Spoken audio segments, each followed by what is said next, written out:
This is Steve Downs, the voice of Master Chief, Sierra 117, and you're watching Xbox Ultimate. Now, finish the fight. Chief out.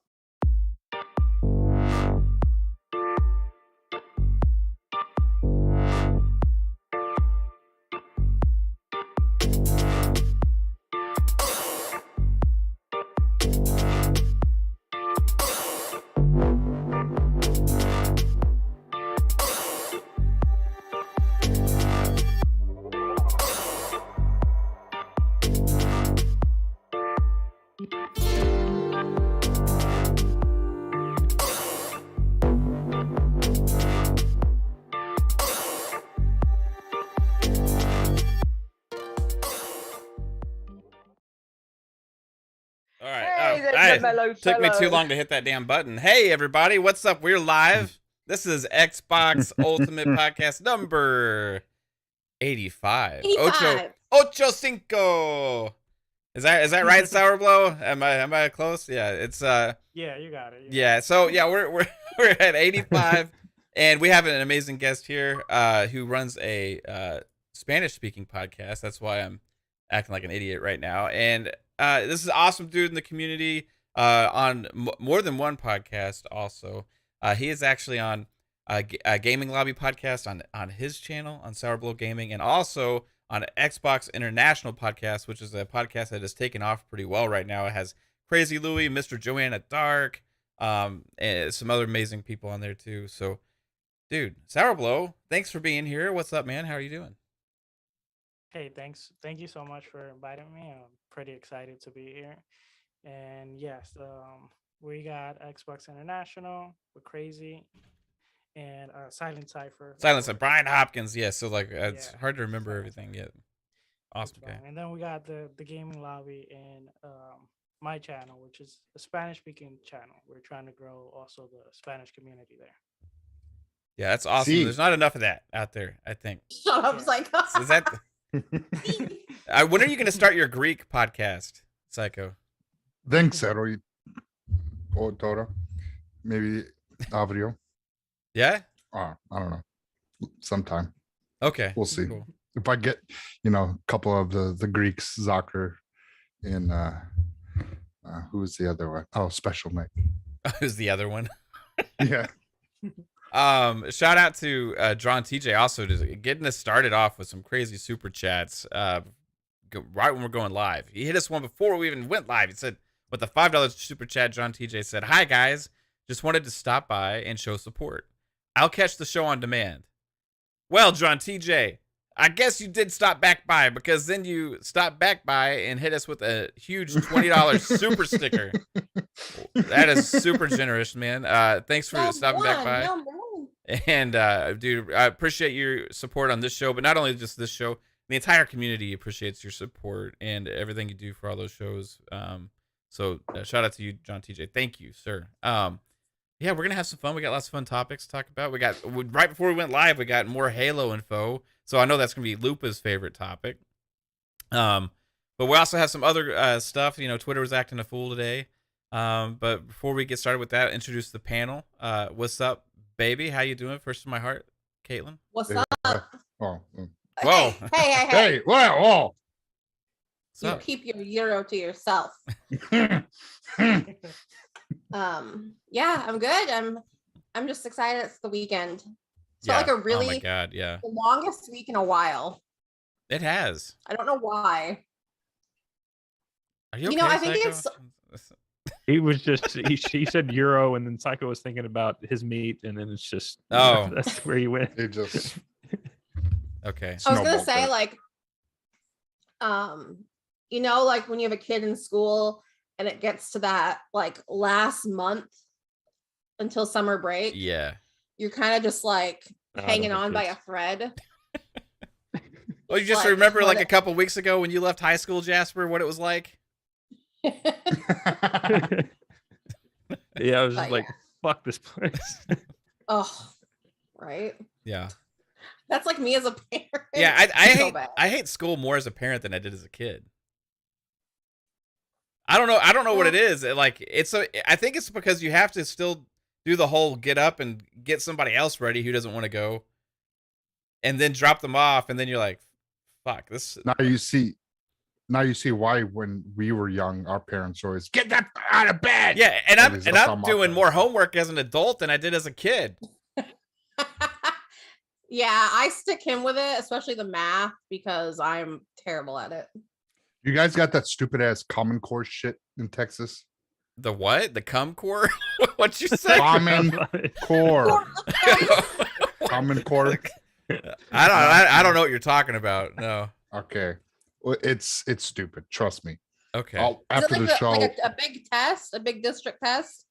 no, No, okay. it's the new way to do fucking math. It's Oh, mentally well, we have challenged. new math now. I don't know what it's called, but the way they do It's math, like you just add numbers until you get the answer. I know it's so stupid, man. Like when they were teaching like the That's- elementary school, I was like, they're never gonna like.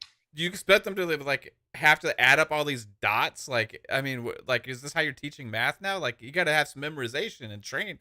I don't know. Maybe I just use my fingers.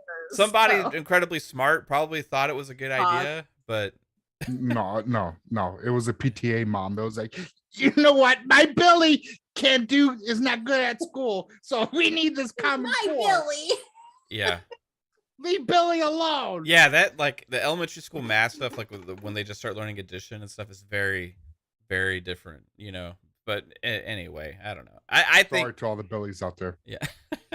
Anyway, also we have the extraordinary AssassinLupa. What's up, Lupa? How are you doing? I'm doing well. I hope you all are. Good morning, good afternoon, good evening. It's Xbox Ultimate. Let's get it on. Heck yeah. Love it. Mellow fellow sitting on some Euro. What's up, man? How's it going? I don't know where that came from. No, I'm I sorry, make dude. sure I don't sit on my Euro. Okay. Okay. But no, Is Euro that big spinning meat? yeah. No, it's a sandwich, right? Well, that's Well, where the meat It's that the The meat sandwich that's is the Euro. in the wrap. But yeah. And it's got tzatziki sauce on it. what's the spinning meat called again? Shawarma? Shawarma? no. No, that's a different type of, I don't know. Fucking I Meat don't is pay meat. attention. I just want fucking my lamb beef Yeah. mixture. You say, Sliced give me up, some of yeah. that spinning stuff over there and put it on a I mean, bun. I want a Euro, and they know exactly what the Okay. fuck to do. I got it. Like I've that's a thing in Mexican food too. A lot, like for tortas and stuff. I don't Torta. know. I live before moving to Florida. We didn't have that kind of stuff. Yeah, the closest thing to Mexican food is Taco Bell up there. in Ohio. Yeah, I No, I don't know. No, Yeah. there's food, but anyways. No, I've been busy. I was working on car just before we going live, so yeah, cool, man. I'm all sweaty. That's good information. Yeah. And Jasper, the realist, the lore master. What's up, dude? Hey, going pretty good. Finally finished the Halo 10 Ride event. That's what I've been up to. So now I have nothing to play for like a week. Yeah. What I about know. what about these other million games? Play some Weird West, man. You said you're not going to get into it because it's too big. Yeah, I don't like- want a big game right now. But you finished these big games. You finished Elden Ring in like 2 days. So I mean, the Weird West isn't like Elden Ring, that's for sure. Yeah, but it's still like an 80-hour game. So Yeah. is Elden Ring. Yeah, I just don't want to do another 80-hour game. I just want something I can sit back and not have to think or yeah. Yeah. So you just want to. So need you to want to play play on Lost the in PlayStation? Random. Yeah. So I actually have a question about PlayStation GTA. has a bunch of games for you then. Can, like, say if Mav and I join a game together and he has like cash on him, you know how you can either like deposit it into your bank or Yeah. carry it on you. If like we get in a game together and I just like keep killing him over and over again, can I take his money? You could, but it's going to take a while because I think he only drops like, depending on how much you have, he only drops like a certain percentage. So it would take a long time. If you had like $1 million, it would take like forever. You have to kill him like 1 billion times. And just to remember, get all in the real money. life, babe, if you get the idea, I don't respawn. Okay. Just saying. Okay. Shout out to the chat again. You guys are amazing, Mr. Joanna Dark. Speaking of Xbox International Podcast, Mr. Joanna Dark, what's up, dude? $5 super chat says, Mav, do not discuss or acknowledge Star Citizen.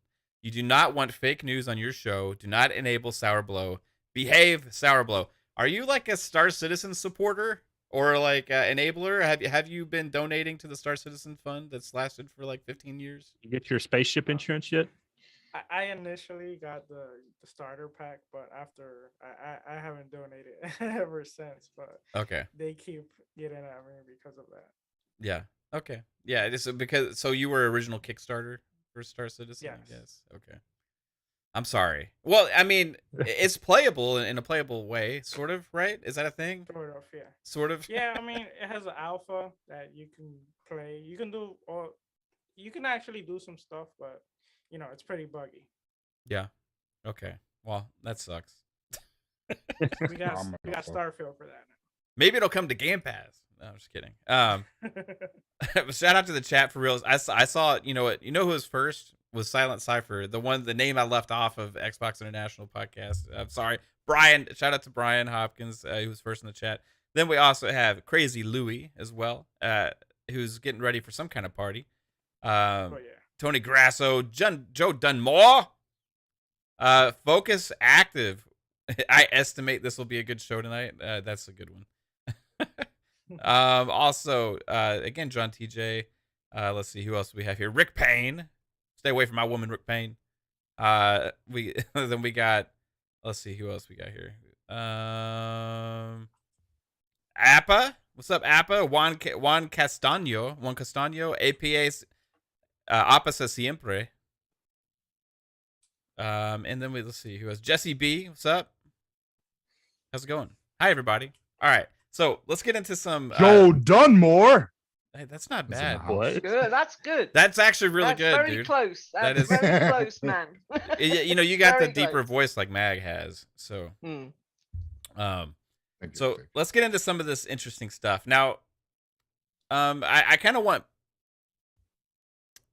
Pog's on his way again. Like he's late for work, so I kind of want to wait to get into like the juicier He's stuff. late for work. Well, he's late. Yeah. He just got off. Sorry, he's late. He's late getting Like home from work. He's getting from work. Yeah.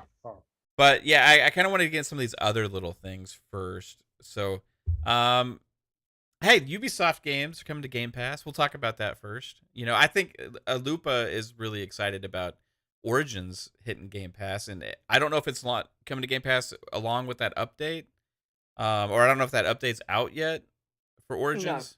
Okay, so it's not out yet. No, I am surmising that they're waiting to bring it to Game Pass and then hit with the update. Right. That's what I think they're doing. Yeah, Isn't it kind of. We should have had the update some time ago, but I think that they're holding off. Seeing as they're putting it in Game Pass, it'd be the best time to drop the update at the same time. Is this That's what I believe. It's not. It's just what I think, not fact. does this version that's hitting have the DLC with it? I'm not sure. I'm not sure. Because I haven't think- played that DLC yet. The DLC is awesome. The Yeah. Dogs I don't know if I DLC. did play the DLC for Origins either. Did you fight Anubis? Then no. The dog. What, Why do then you no, sound you all like haven't. what, like you're like an intellectual professor or something right now? Like, who is the Psychonauts? I don't know if I Oh. have played the DLC for Assassin's Creed Origins. Oh, Then Oh, no, I fuck. have not played that. Yeah, I haven't. I know I haven't. So this will actually, when the update comes out, get me to go try it because Origins was my favorite of the newer Assassin's Creed games. You know, I know your favorite is Odyssey, Lupa, out of these ones. Mhm. So, but that update that already hit, didn't it? Oh yeah, Okay. that update hit along when they did the crossover from Origins and between Origins and Valhalla. It added a new island to Odyssey that you could go back and play, and also Valhalla, a new island, the Isle of Skye in Valhalla. So Eivor and Cassandra meet if you pick Cassandra, of course, Mhm. which most people did in the end because it was the better choice. But yes, Origins is it was when they did their changeover from the old Assassin's Creed to the Yeah. Assassin's Creed we know now. So some of the mechanics were slightly off. But it was very, very good. I really enjoyed the DLC. For what you got for the money, if you like, was like really exceptional. I mean, the gods, the fighting of the different gods was so much fun, and it has playability value, so it's really good. Yeah. I really enjoy it, and I think that now it's coming to Game Pass, it will get more of a good look, and I think a lot of people might play it who didn't originally. So. Yeah, and this is an older game, so it's not like, oh, it's a huge deal, you know what I mean? But they're bringing Ubisoft is bringing two things to Game Pass. They're also bringing the DLC for Honor as well at the same time. So I have a question for Sour Blow here, because I have a hypothesis. I have a theory that Ubisoft and Xbox are working hand in hand together to get the older library of the Ubisoft games into Game Pass. Remember, Ubisoft Plus was announced to be coming to Xbox probably later this year. Who knows? Maybe around E3 time, maybe. Or sorry, I say E3, summer gaming event season. What am I supposed to call it? I don't know. Summer gaming event season. E3. Yeah. So around that time, possibly. And I'm curious because, you know, Ubisoft Plus used to be like a 2-tier service, but right now it's just a 1-tier thing with just the new games, right? If they're going to use Game Pass as, you know, kind of like what EA Play is, right? And potentially have the older libraries being put into that service, and then the new games available on Ubisoft Plus and also Game Pass Ultimate, or on new games on Ubisoft Plus, old games on both. Theories on that? Am I mistaken? I actually think that it's the precursor to when Xbox, I call it Xbox's E3, will be announcing that there'll be some form of Ubisoft games in Game Pass in as a part of Ultimate, and then you will pay maybe an extra few dollars or an extra, you know, $10 even for their Ubisoft you know, and access into their Ubisoft Plus games. I don't know, something like that I'm hoping for, and I think that something like that could very well be in the works, as we know that Ubisoft and Xbox have a really good relationship. So, and with Six Siege dropping directly into Game Pass, now Origins coming into Game Pass, to me, that is showing us this is what Game Pass Ultimate could be. Like, say, like with the EA lineup, their little packet of games, I think it'll be something like that. Right. What about you, Sourglow?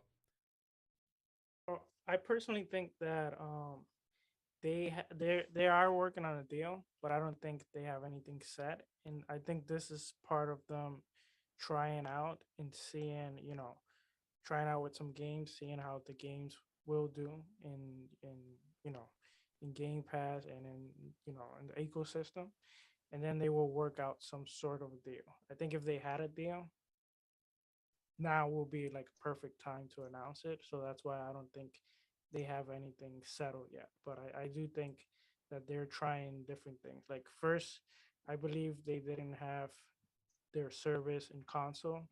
Then they put it on console. And now they're starting to try out some games in Game Pass. So eventually, like, depending on how these games do, I think that's how they would try to work their deal around that. Right.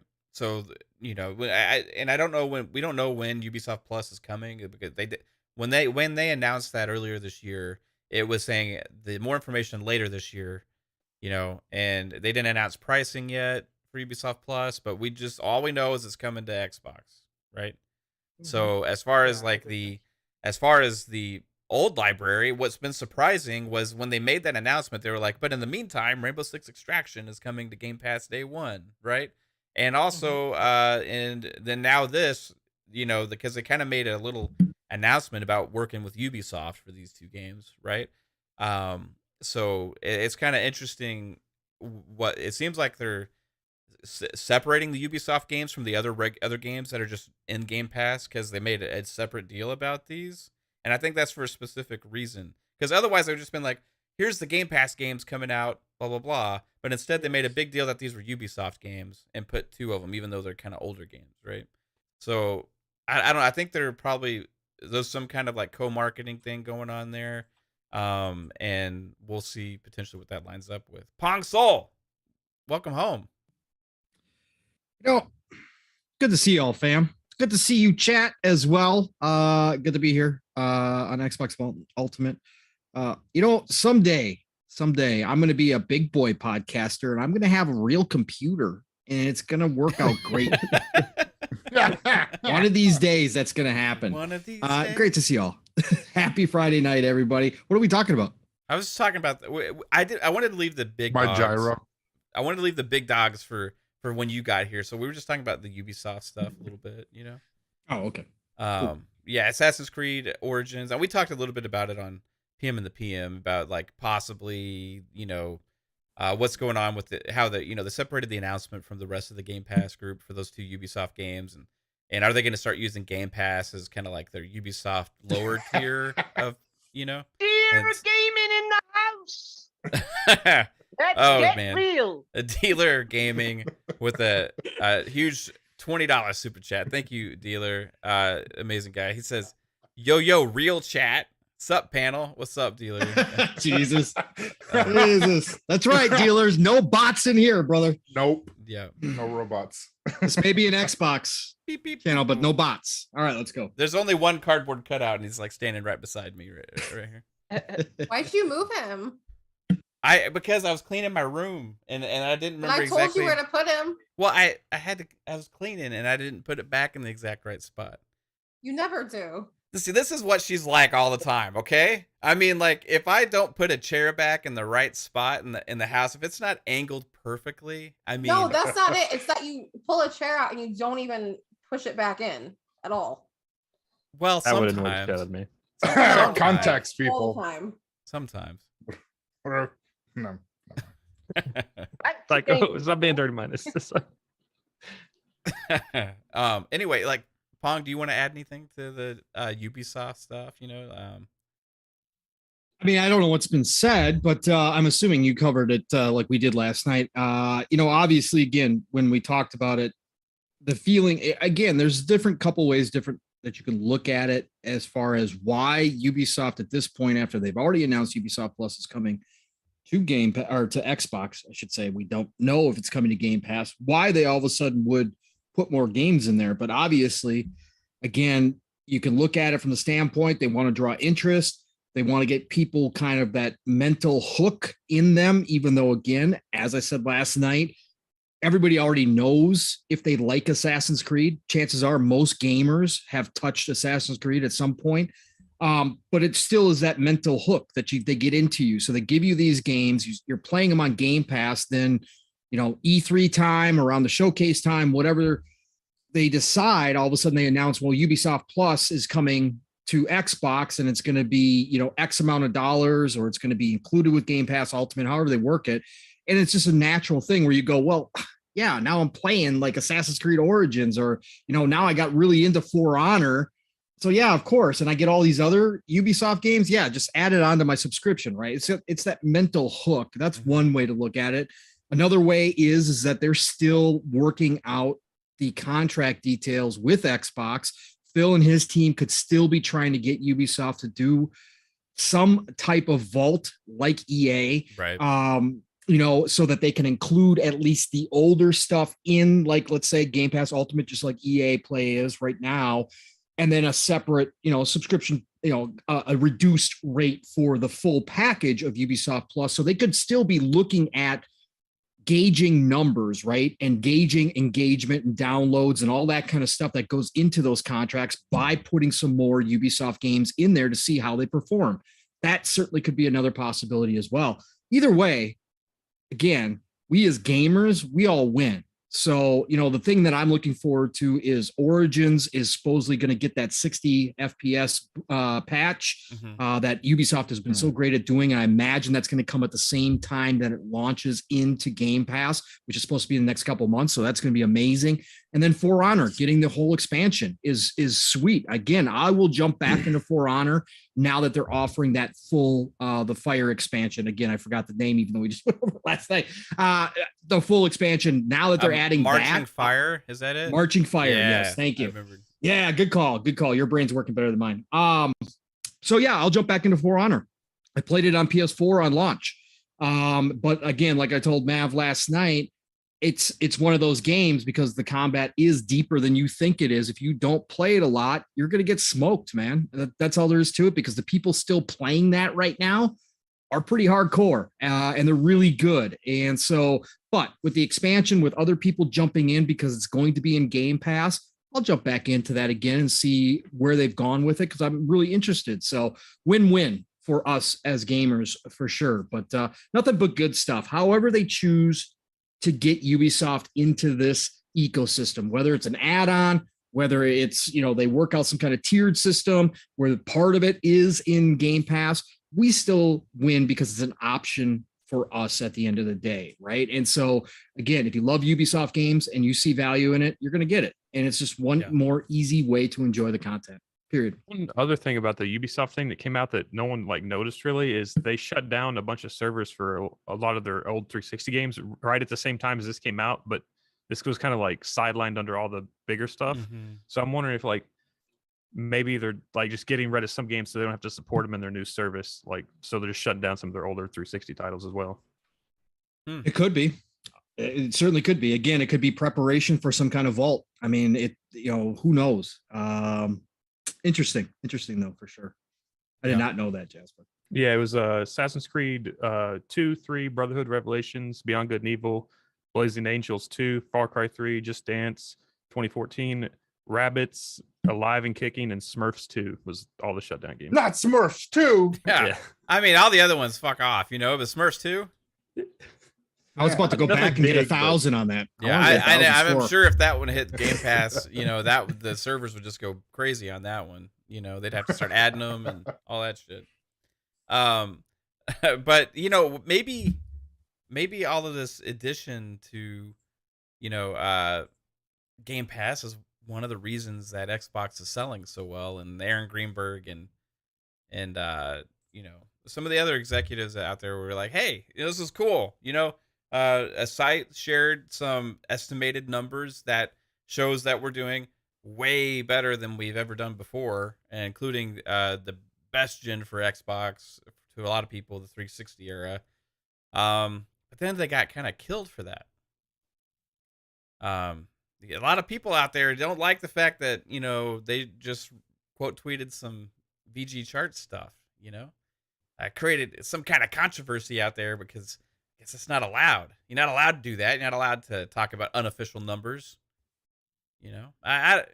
Now there's some point to, we can't say, well, console sales don't matter and then act like, oh, console sales matter. But I don't think anybody in this community has ever said that console sales don't matter, period. Obviously they do.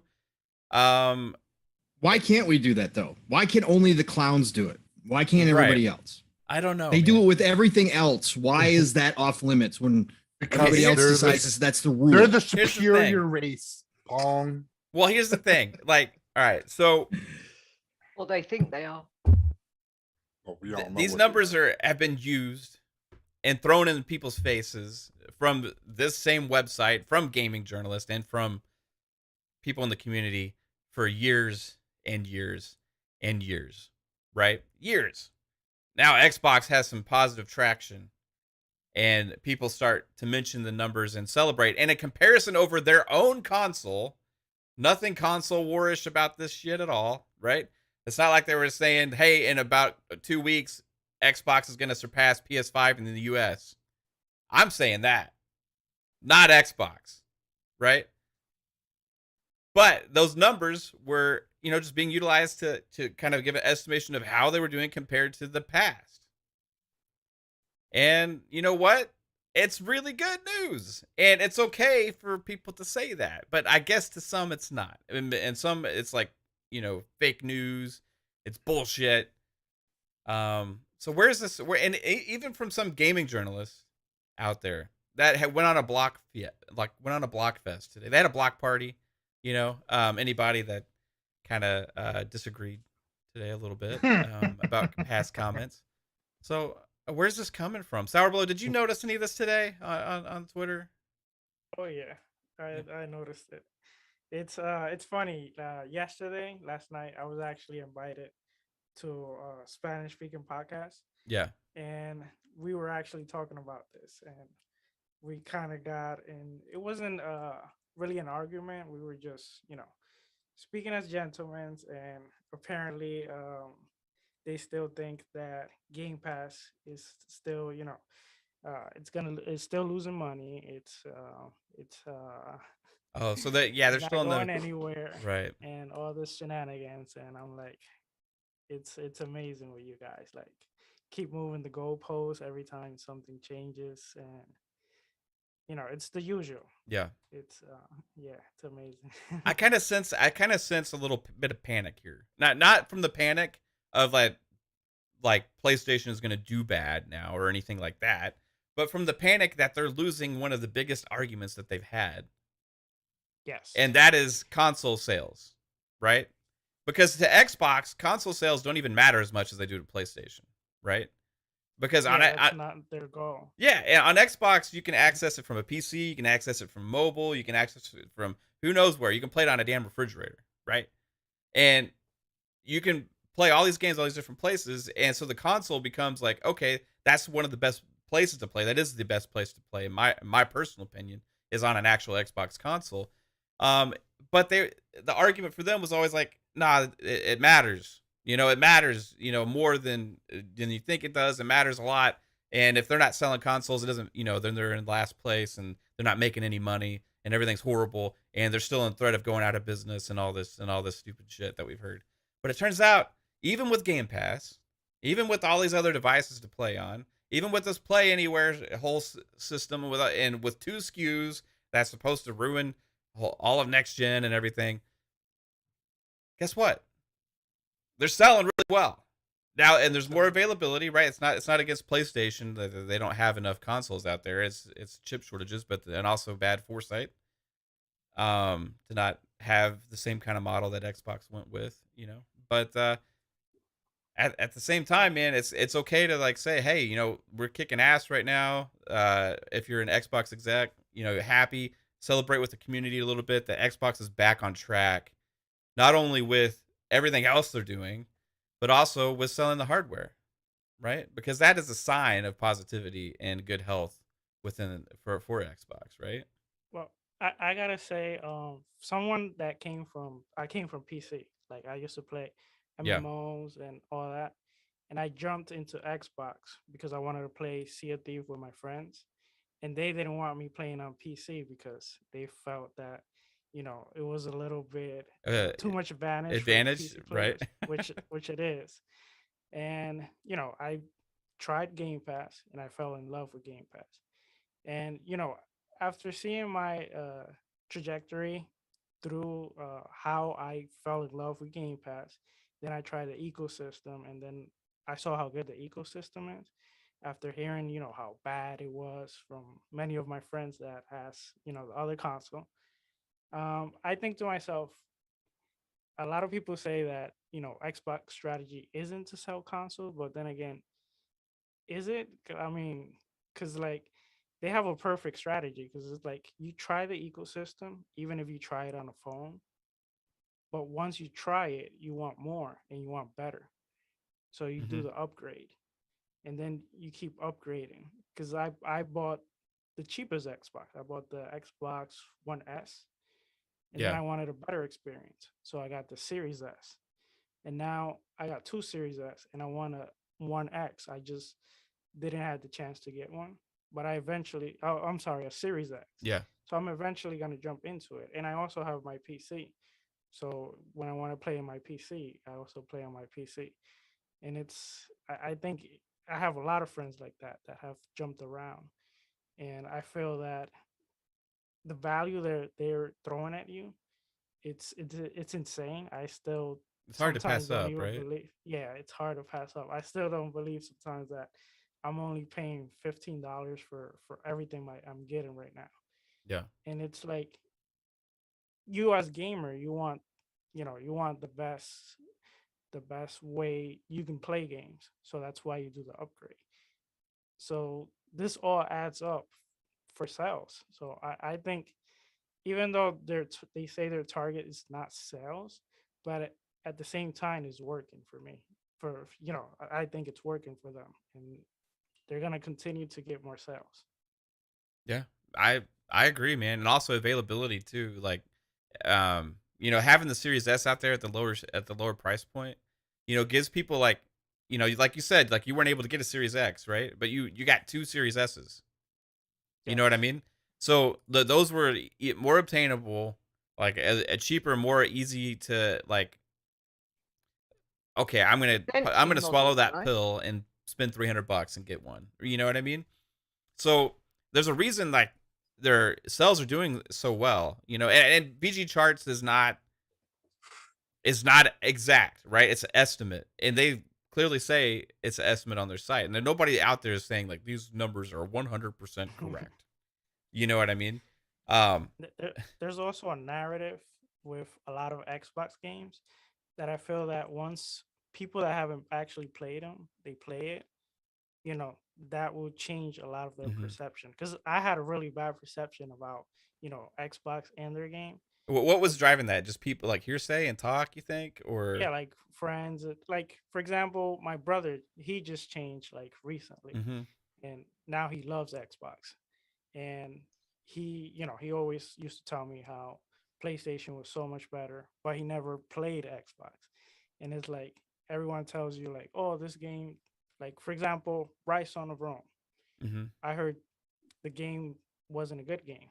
I tried it, I loved it, and I kept trying games from Xbox, and and they got a lot of great games. It's just word of mouth, unfortunately, Yeah. travels a lot, especially if it's bad. And That's the yeah, mindshare effect, right? Like that's the number one yes, thing out there that matters, like for marketing and stuff, and that's the hardest thing to change. You know, and the Well, Xbox One generation, they got killed with that, absolutely destroyed. What were you saying, yeah, it's Psycho? that perception. Yeah. It's that perception. Back in the Xbox One days, I mean, it it had that rocky start, and it just never got back from that beginning. And Sony's marketing, and it was just dogpiling, and it was just the fun thing to do to shit on Xbox, as you saw that. And that's how pretty much the whole generation was until this Xbox One X came out. Then people are like, "Oh, damn, for near 4K gaming." That some games were at 60 on the One X. You're like, "Holy crap, this is freaking cool! I like this." And then we saw the shift change when we got Game Pass. Game Pass was a big thing that got a lot of people into, not necessarily from getting an Xbox One, but if they had a PC or playing on a tablet or whatever, it got them into the ecosystem. So right now, this generation, we're seeing what was the old narrative of Xbox has no games, and what we've heard the whole entire generation, that now that we're seeing an uptick in sales. Sales is fine when it comes to no trying to gauge a healthy an ecosystem with Xbox. So it's good to see, but I mean, we shouldn't really try to like, oh, they're doing this and that. At the end of the day, the generation and the ecosystem right now is healthy. We're getting new consoles, we're getting new players, new engagement from players. So at the end of the day, it's good for competition between both companies. So this way, we're seeing Xbox is doing well. Sony has to do something and kind of try to get their mind share back, either doing day and date or something along the lines. If they just do their their live service games, if they do those day and date, they can say they can do it. I think they're something 2 along years those lines. away. Oh well, yeah, no, they're Yeah. definitely not soon, no. But I mean, Xbox has 5 years ahead of them. I mean, back Yeah. 2017 is when it came out, so I mean, they already That's got a big head. That's a big head start. Plus, also all the cloud Yeah. services and everything that they have to Mhm. utilize. Right? There's a reason that this is, and the people that are like saying this wasn't working, this wasn't going to work, this isn't going to work, and now you see the metric actually shown out there, but from estimates about, like I said, in the US, the numbers are not lying. If they keep on the same trajectory as they are now, they're gonna surpass the PlayStation 5 in a couple weeks, right? And that's not like necessarily because of anything like just like people preferring over another. I mean, that also has a supply constraint issue, right? But if you have been itching and waiting to get a PS5 and you can't, eventually maybe you cave and get that Series S that's sitting there on that shelf for $300 because you're itching to play some next gen games, right? Yeah, and this is all done without really. I mean, they had 3 big titles from first party in 2 years so far, 3 big ones, and so we haven't gotten the onslaught, as Pong used to say, the avalanche of games coming into Game Pass, and we're hitting these, and Xbox is hitting these numbers. So that is the what people are really like. That's why we saw Aaron Greenberg and is it Mitz?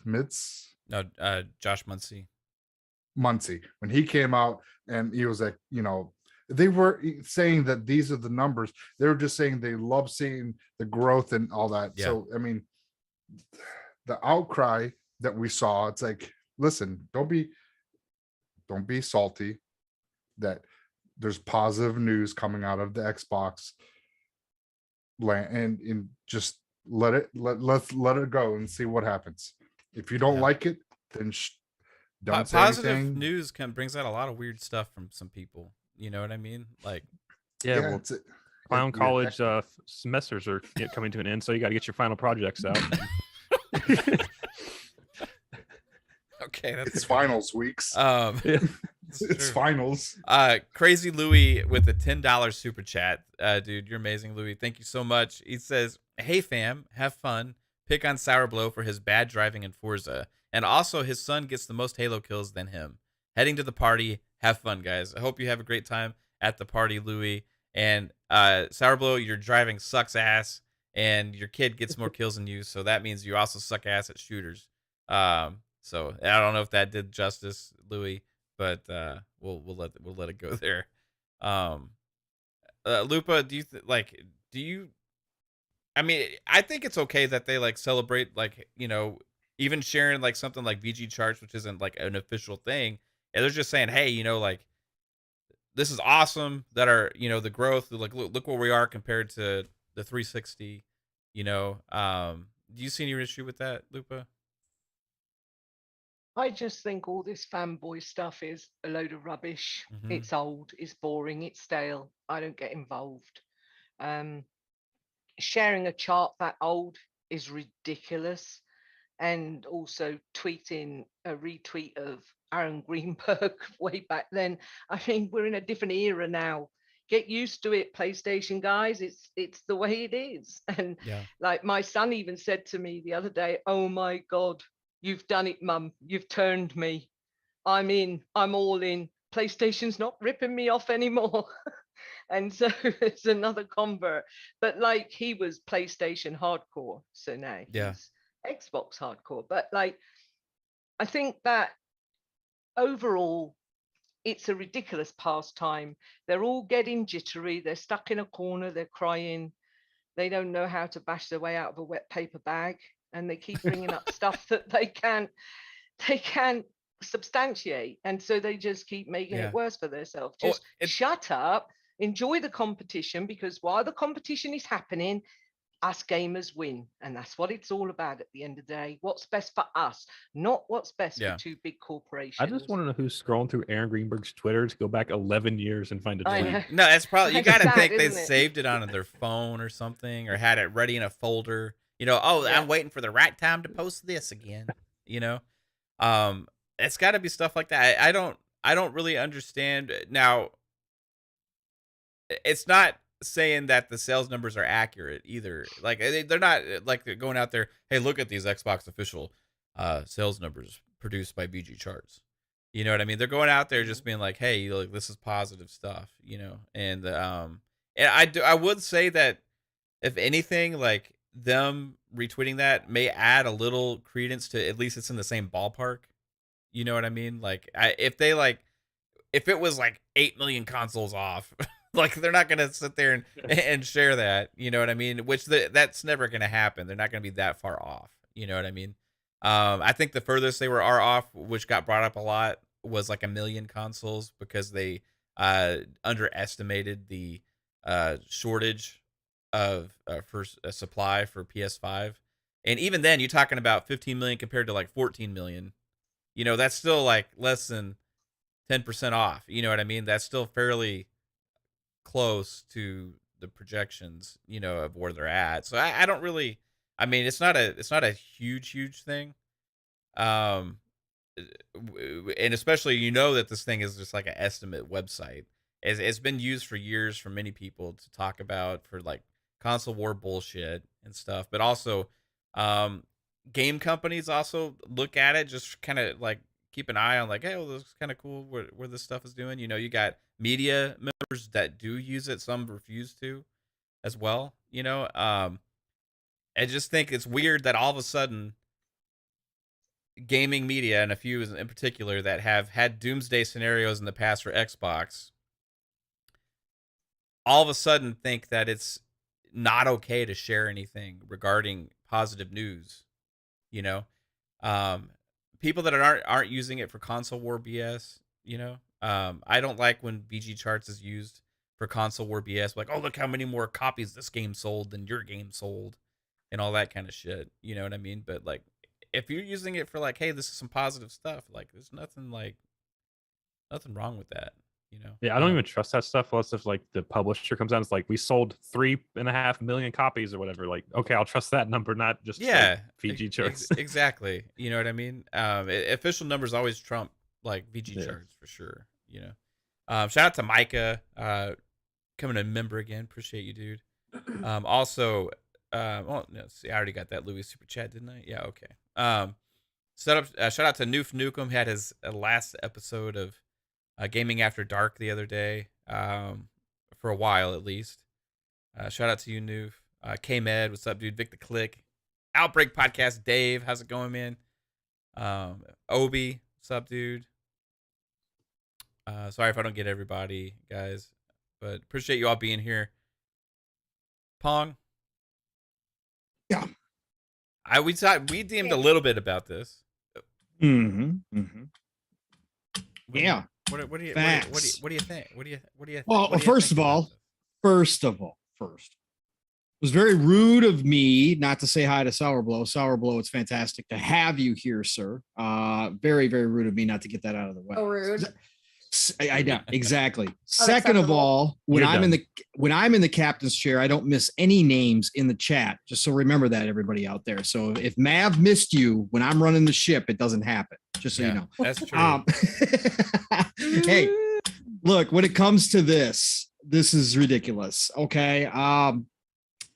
As I said in the DMs, the absolute horror that the GM of Xbox marketing would be out here doing marketing things. That's just insane that would happen, right? What are they thinking, man? Crazy.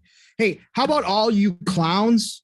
How about you go ask your favorite company to start actually interacting with their community? So you guys have somebody to go talk to instead of talking to our people all the time. Honestly, I wish I had people to talk to in the community, like, you know, and interact with from Nintendo and from PlayStation. From PlayStation.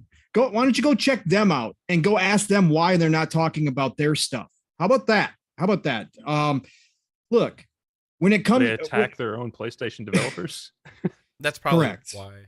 That's probably part of the reason why. But anyways, neither here nor there. When it comes to VGZ, obviously, been following them for God knows how long now. They've been around forever. Everybody's always known the deal with VGZ. This has gone on since back in the 360 PS3 era. I remember the numbers being compared. This is something that's well known. Okay. This is nothing new. Yeah. And it's nothing that should be shocking to anybody. The point of fact is everybody also knows if you are any type of gamer in this community, and if you're in this community, you probably take a little bit more of a curiosity than the average gamer does. If you're hanging out and you're talking all these numbers and you're talking in the Twitter sphere, you probably understand that Microsoft has not reported numbers for years and years and years. So nobody except for the internal team will know what the real numbers are. And here's the deal. 12 years ago, that's a long time. Who's to say VGZ hasn't gotten better at their logarithms? Who's to say they don't have better information than they did 12 years ago? And hence why when Greenberg first said what he said, they were way off. But now they're better at what they do, which, again, since that's kind of one of their things that they specialize in, chances are if you're any type of company and you're still here 12 years later, you must be doing something right. So maybe their information has just gotten better. So what Greenberg said 12 years ago does not apply to today. And again, I'm not saying those numbers are anywhere close to 100% accurate, right? Special Nick thinks that those are low. He thinks that Xbox has sold a lot more. He says he thinks that this chip priority that they paid for has paid off a lot more than people realize. But at the end of the day, it doesn't matter. Obviously, Greenberg felt comfortable enough retweeting that to say, hey, not that these are the exact numbers, but to say, hey, yeah, we kind of agree with these numbers here, and we're really happy at what these numbers are showing when we compare them to the 360 days. That's all he was doing. He was doing marketing in the community because Xbox talks to the community. Xbox wants the community to be involved in these conversations. They appreciate, and that was the other part of this tweet. It was a thank you. It was a thank you. It was an appreciation to the community for spreading the good word about Xbox and helping them. Getting guys like Sourblow over to the Xbox team. Correct. Let's say the numbers are still way off. Let's say the numbers are still the same as they were 12 years ago, and Greenberg still feels the same way about VGZ as he did 12 years ago. Again, he is the head of Xbox marketing. This is what businesses do. Sony plays with the numbers and celebrates things. Nintendo celebrates numbers that may not be exactly 100% correct. This is what marketing is, people. Everybody in that Xbox, everybody that's in the upper echelon of the Xbox as a company is going to use anything possible to shed light on their brand in a positive manner. That's what it is, and especially the marketing department, which Greenberg heads up. So guess what? Even if the numbers are wrong and he wants to celebrate them because they're still doing obviously a whole lot better than they did last gen, that's what he's going to do because it excites the community, because it excites Xbox that they're coming back from what was a sinking ship. But guess what, clowns? Too bad. You guys have all painted yourselves in these corners. You've created all these rules. And this is why, again, guys, go do what you want to do. But realize the energy that you bring in here to this space. You saw it live with David Jaffe, what kind of energy comes in along with this nonsense. But guess what? When, let's say you're not even at that point, let's say that you're on the outer edges of this, you're still bringing that negativity in. And what winds up happening is because you are so focused on the console war versus actually enjoying this hobby and this industry as a whole, you wind up saying so many stupid things that come back to bite you in the ass. And then you get mad about it. So as long as you're going to keep moving goalposts, you can't be pissed off when other people move goalposts and then try to say, well, you can't do that. Yeah, you guys did it for an entire generation, okay? And I was supporting PlayStation last generation for over the first half of that generation. So don't tell me you weren't doing that. You were taking full advantage of what Sony was doing at that time. But now that Xbox has changed course, now that Xbox has kind of turned the tables on you, now all those comments that you made and now continue to make to this day, all of a sudden turn out to be your own doom, your own undoing, as other people call you out on it, or as the Xbox fanboys and fangirls come in and go ahead and show you the mirror and say, ha, ha, ha, now look at us. Now you're going to be mad? No, you don't get to do that. That's childish. Again, you guys are children. You guys are 3 and 4 year olds. 3 and 4 year olds get mad and cry and scream and yell when they don't get their way and they get put in timeout. Okay, so knock it off. Go enjoy the golden age of gaming. There's too much content out there to be sitting here on Twitter worrying about VGZ charts and worrying about what Aaron Greenberg is tweeting. If you hate Xbox so badly, like you say you do, and you have no intention of ever joining this, what do you ever care that the Xbox upper echelon, that their team has to say to this community? What do you care? Again, go try to talk to Cerny and see if you can get some answers out of him. Why don't you go hit up Jim Ryan on Twitter? Go find him. Hey, guess what? The one active Sony player, Herman Holst, go see what he's doing. Ask him what Sony's got to be proud of these days.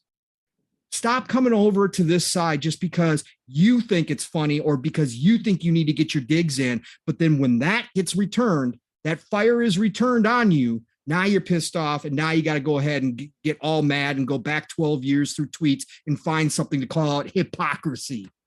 Okay, You guys are Paul. walking hypocrites, okay? It's You clowns okay, have been doing Paul. that. You need to Yeah. do some meditation now. No, It's okay. I love No. this. I love this. I love this Welcome to rant. 2022, Paul. No, this is what you get on Living Splits. Again, my rants, I can't, like I said, I'm all for anybody can do whatever they want to do. It's a free country. It's a free world. It's a free everything. Okay. Free speech is what I'm all about.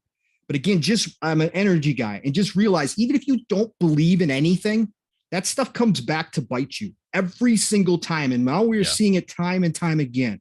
And again, Oh, if you facts. don't think it's affecting the normal people who want to jump in this community and be excited about stuff like a lot of us are, you're wrong there too. And you're holding back this community because of all that nonsense. All the Again, bullshit.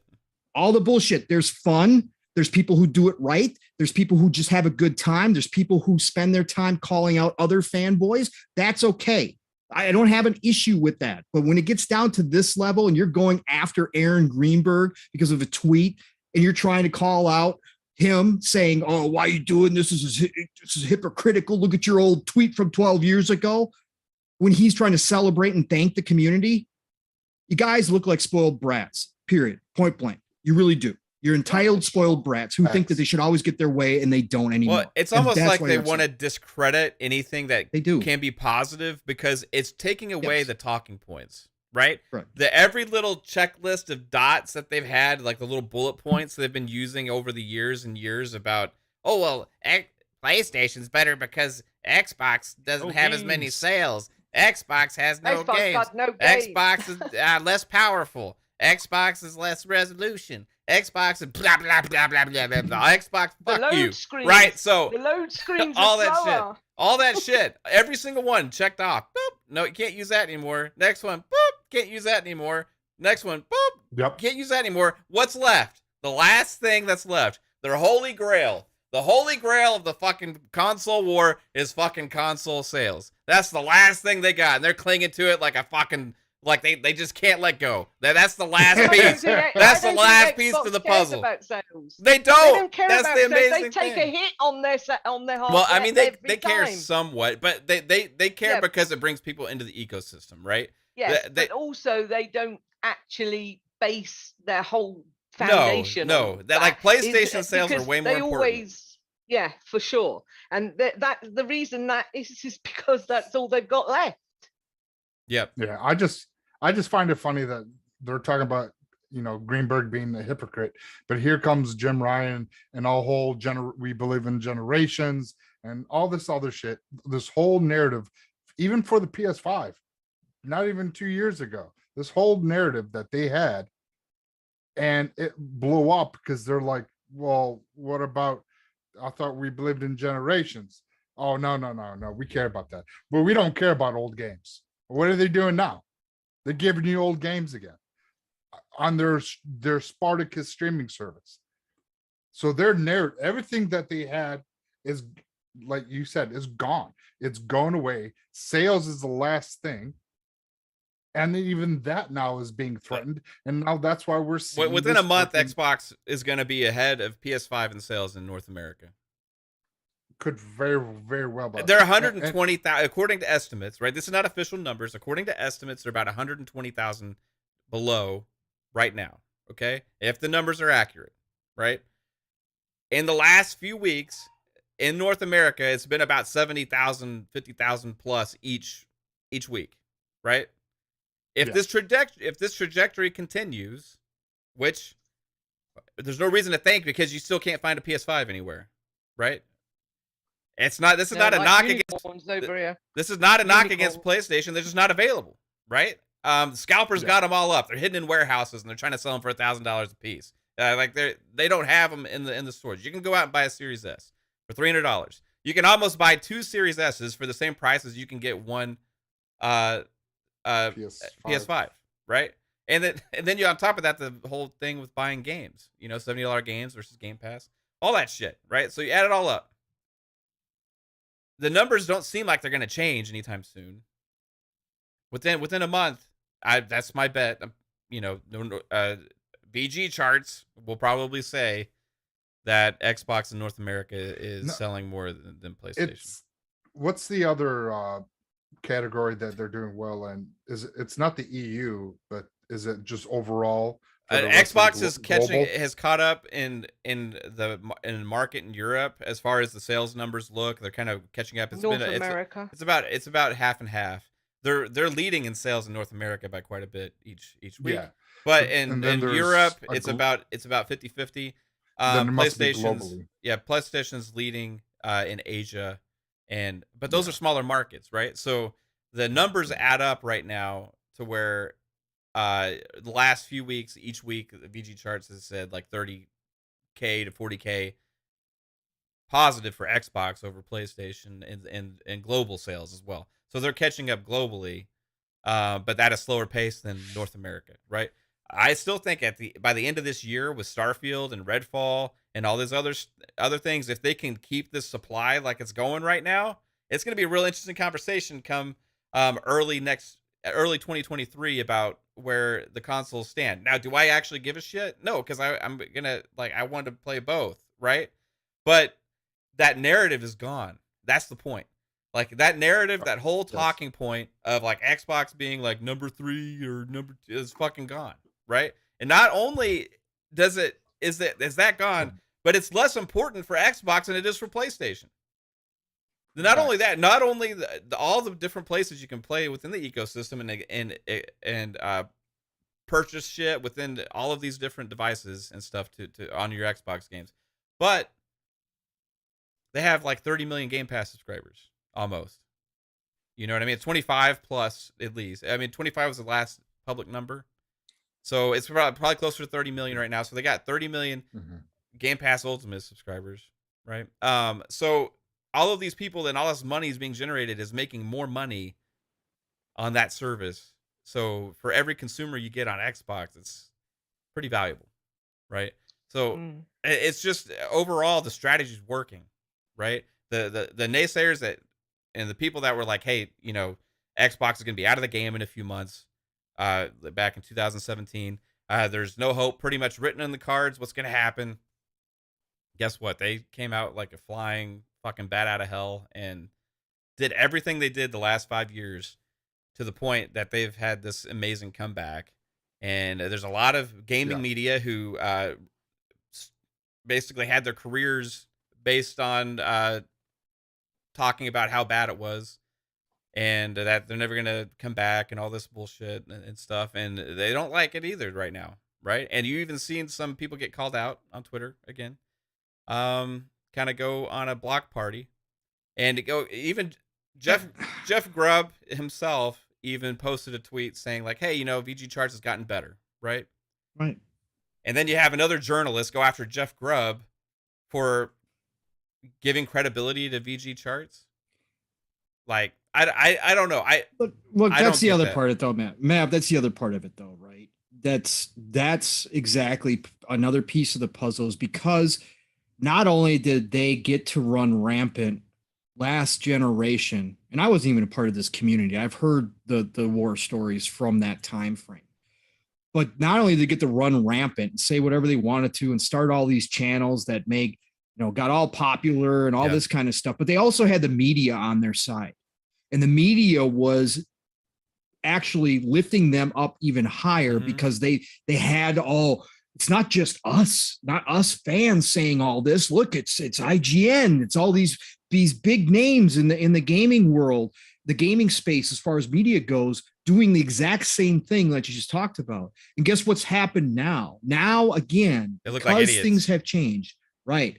Now the media, knowing full well that their bread and butter PlayStation isn't the bread and butter it was last gen, that now Xbox is starting to gain mind share, they have to start talking about Xbox. And all those people that were talking about how great IGN is, all these people, these are fantastic, are all of a sudden now looking over going, what are you guys talking about? Why are you guys talking about Xbox? Why are you guys giving Xbox games good ratings? What's going on here? And now they get pissed off about that as well. And my last point on this thing too is that I know a lot of the clown show got out here when they were going ahead, when the circus was in full swing and they were doing their main event last gen. I know a lot of them came out and said, no, we just want Xbox to compete. We just want competition. Competition is good. We just want Xbox to compete. That's all. We're just trying to get them to do better. Mm-hmm. Yeah, well, guess what? You didn't want them to compete so much, did you? You didn't want $2.5 trillion company to be behind Xbox, did you? But guess what? Either come out and just admit that you hate Xbox that bad, that you never wanted them to compete, that you wanted Sony to bury them the same way they buried Sega. You just come out and say that. Or start celebrating that we have competition. Start celebrating the fact that the reason why Sony is now looking to expand and diversify their content is because of what Xbox is doing. Go ahead and celebrate the reason why Sony is going out there and actually spending some bucks now and picking up some talent and bringing in more studios and devs to create more of that premium content that you guys love is because Xbox is doing so well. That's what competition does. And when that subscription service, when they get it out of beta form, which is what it's in right now, it's in the early stages. When that comes out of beta form and they start dropping those first party titles in there, day and date or close to, when you start getting all those third party deals that you guys get to be all excited about, you better turn around and say, thank you, Xbox, because that's the only reason why you guys are getting that. They're not going to say that. You know that. No, they won't, but that's what I'm saying. So then just admit that you hate Xbox and you wanted Xbox dead. Just come out and admit it. Just be the adult that you're supposed to be and say, hey, you know all that stuff I said? I kind of said that, but I really didn't mean it. I really wish Xbox would go away. I just want Sony and Nintendo to be around. They're not going to say just come that out and say because they're clowns. No, of course not. Of course not. People. Of course not. Right. But again, I try to appeal because again, they're allowed to do the clown show. They're allowed to have their circus. That's a part of it, right? But I'm just saying, some of you, just please stand up and actually admit what's wrong and then walk away from it. It's a lot better over on this side, celebrating the industry as a whole, celebrating that everybody is going to have the best generation that we have ever seen, Nintendo, Sony, and Xbox.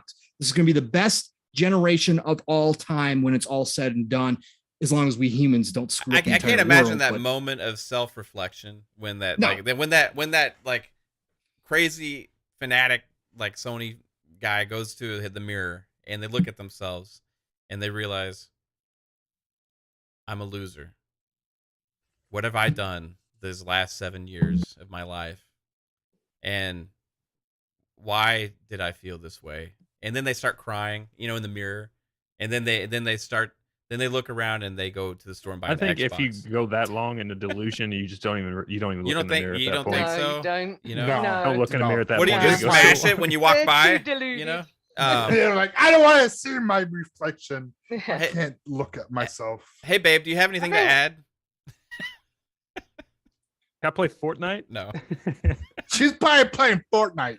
Their little Grand Theft freaking. Auto is what she's playing. No, No, I Oh. don't.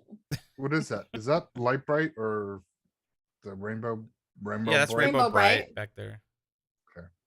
Yeah, what were you I saying, think Lupa? Noof put it really well though, that and beautifully hit the nail on the head. Aaron and the Xbox bras have every right to be proud. They put some huge gambles on the line this gen. Series S, Game Pass, Day One games, publisher purchases, and all this during a pandemic poop storm. I completely agree.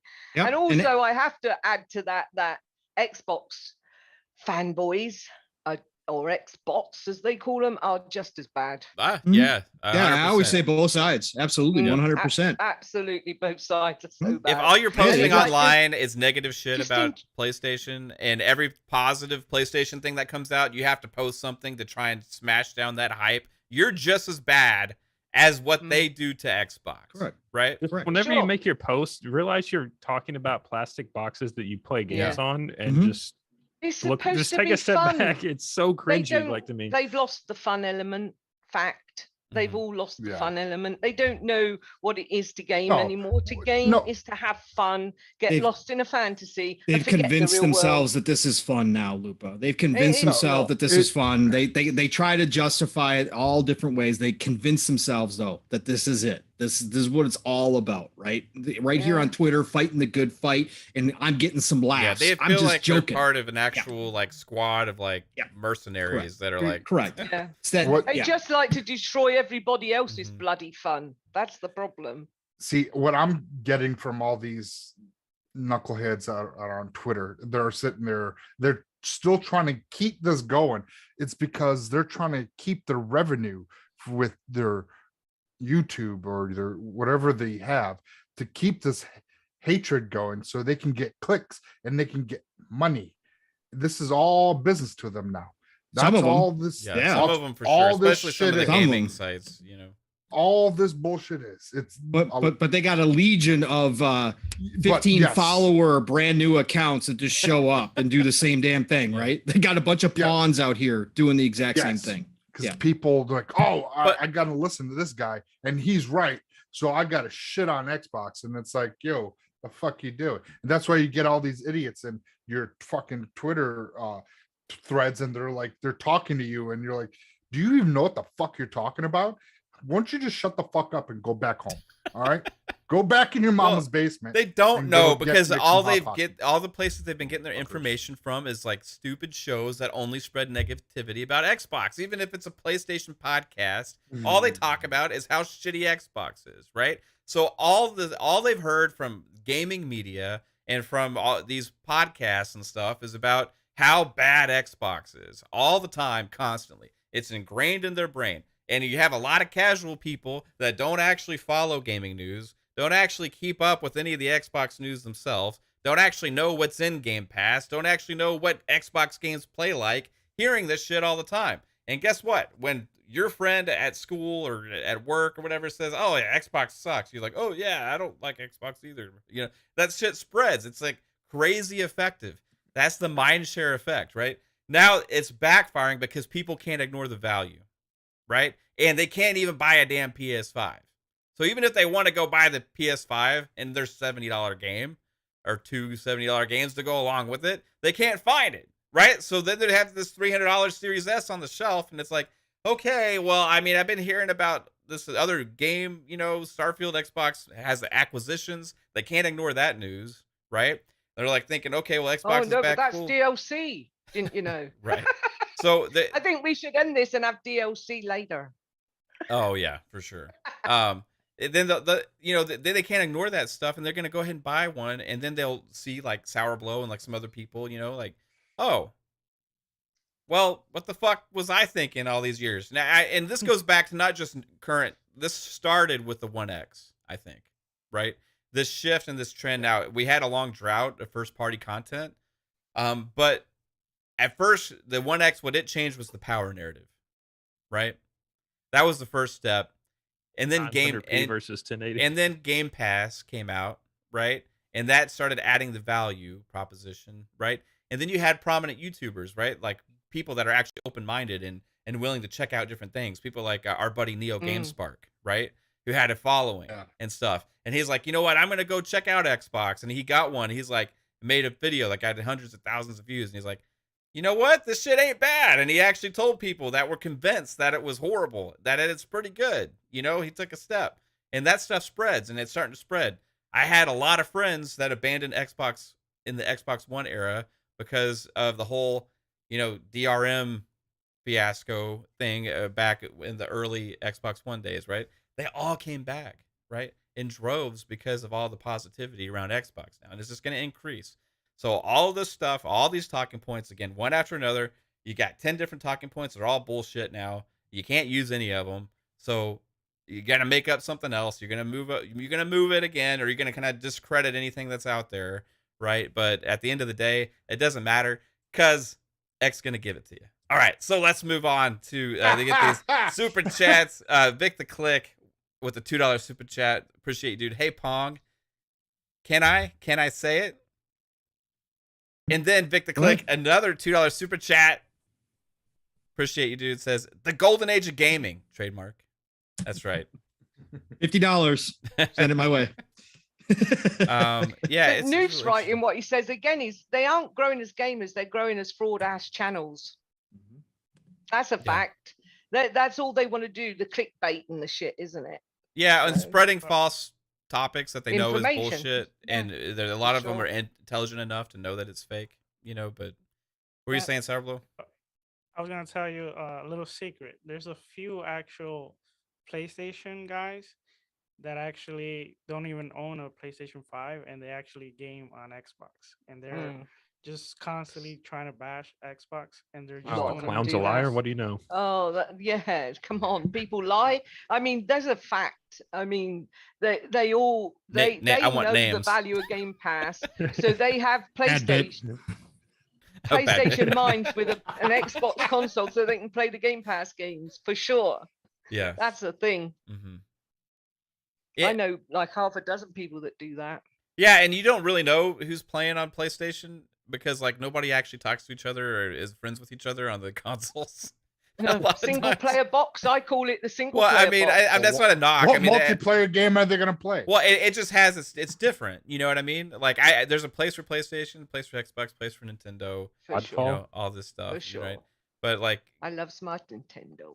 it's amazing how it like we all enjoyed Godfall when we were playing it on the Xbox, right? But like when it came out on PlayStation, it's like, okay, it's such shit. You know, maybe Well, maybe it was. I don't know, but Did you see the HDR, the Dolby Vision, comparison. Dolby Vision Yeah, I saw that, comparison yeah. to? I saw it. I was like, holy shit! No wonder they didn't like it. It was all washed out. It was I was like, man, and because if a game doesn't support HDR, it doesn't have HDR. It's what's that the lighting, whatever, I forget the lighting is called. But that's Fading? what it does. It fakes HDR. It's fake HDR. And that just really fucking sucks. And then boom, here you see Dolby Vision, and it's supporting like 62 billion color aspects, and you're like, holy crap, the game looks a lot better. I have not played it, but I seen Mab play it enough to be like, if I get $30, maybe I'll pick it up just to play around with it. But the thing is that you have to also say on the flip coin of that Xbox have released some shitty games too. yeah, Crossfire And- X, but it's not. I mean, yeah. not published by Xbox, Well, but you know, the but same. No one's Godfall. denying it. The studio, no, we're not denying it, but the studios also, well, some people are denying it, to be fair, but It was the like a 6 out of studios 10. It then was sort alright. out their shit and they get the game right over time.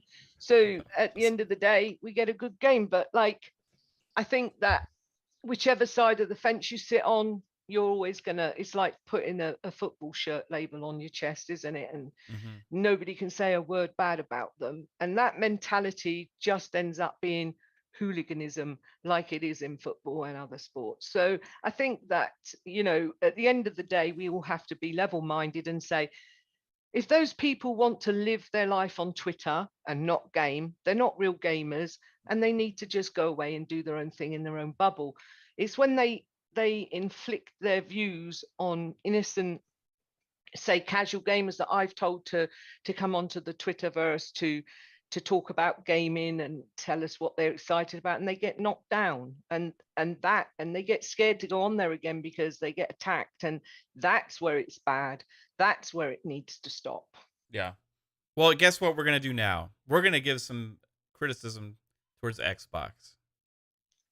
Good. I do like the even balance. Yeah, because we got Halo Infinite Season News. 2 news just hit right before we went live. And there's some good stuff in there and there's some bad stuff in there. And there's one really bad thing in there is that, well, the next season 2 is going to be another long one. It's going to be another long one. And as we kind of saw this coming, where I knew there was going to be this big drought area here leading into season 2, the hope is that, season 2, we get things back on track and they go into like a regular length season with big content drops every few months. And looks like we're going to have another 6-monther here going from May 3rd to November 6th. November 6th or 6th or 7th or something like that. And it's going to be a long one.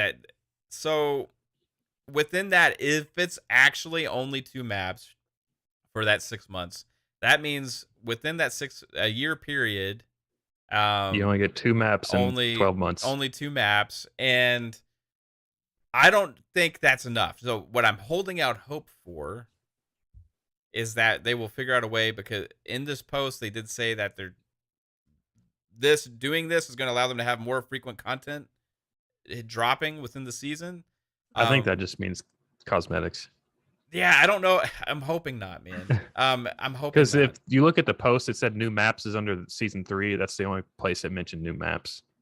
Right, and they did release the graphic for it. So another 6-month season. Is this too long, Psycho? I don't Probably gonna know. be the norm. Huh? What, baby? Probably gonna be the norm. No, it's not supposed to No. be. Like they extended it again. So the the seasons are supposed to be probably like 3 or 4 months. I'm guessing 3, but 4 would be even fine. I could, because you're dealing with like 3 separate 3 drops a year instead of 2. But 4 should really be the sweet spot. That's like that 12-week kind of period. I think what we'll get out of the group is that they'll probably have plans to release other maps.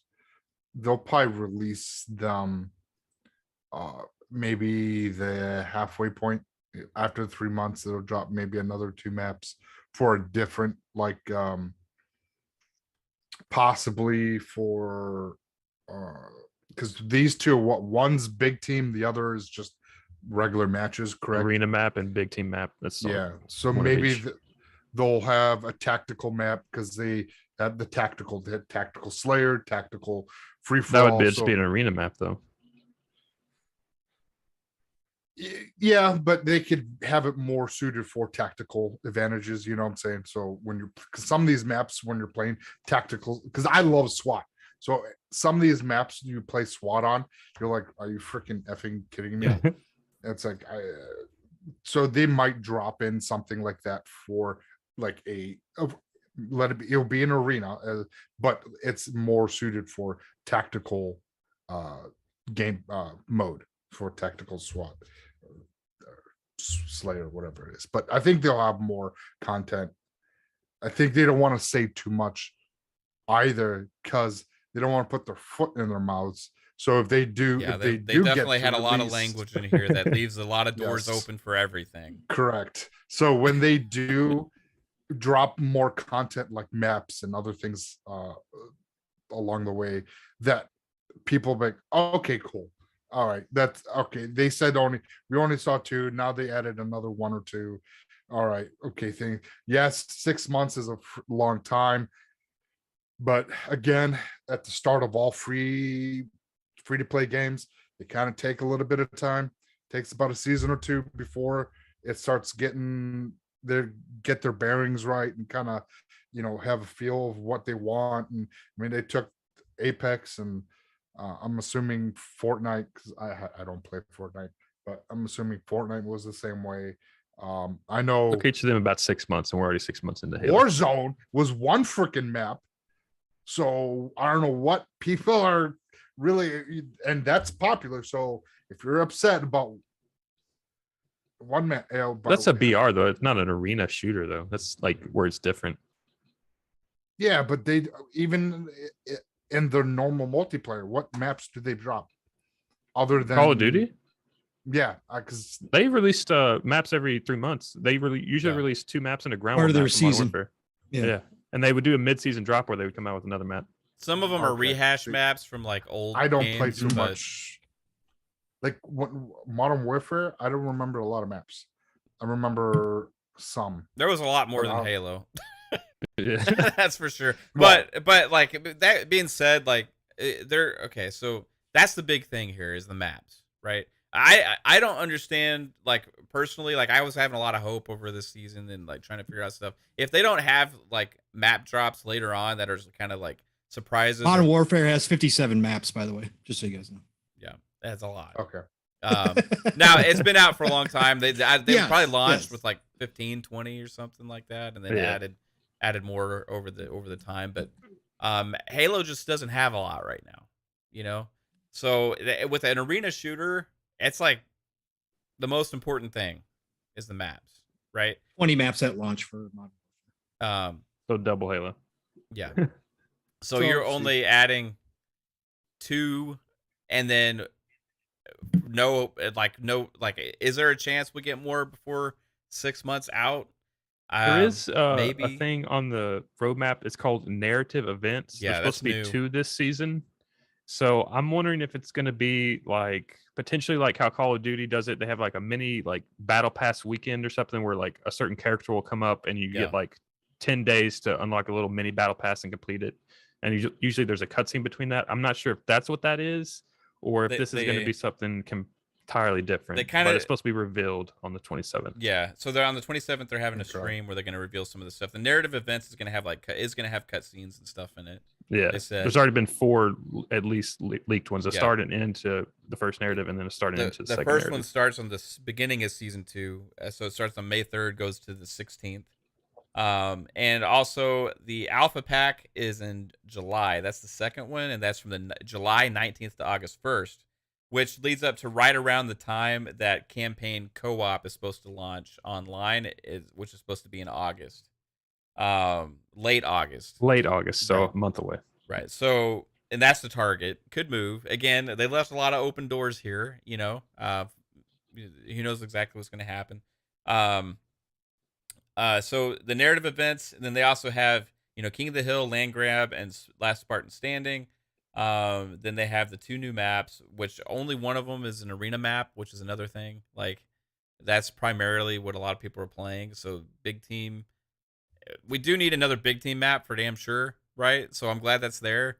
But I think we needed at least 2 arena maps. We get the new 100 tier battle pass, where you are going to be earning earnable credits. You're going to get a new armor core. And then in September, Forge open beta. Yeah. Got a So- beta test Forge. Yeah, Launch feature for most Halos. open beta for Forge. And then I don't know what campaign mission okay, yeah, so replay for campaign missions. Instead of having to run through the open yeah, world, you yeah, yeah. just Select pick the whatever you want to missions, play. right. Yeah. That's going to be in also late August, so that'll be with the co-op, which makes sense. But yeah, guys.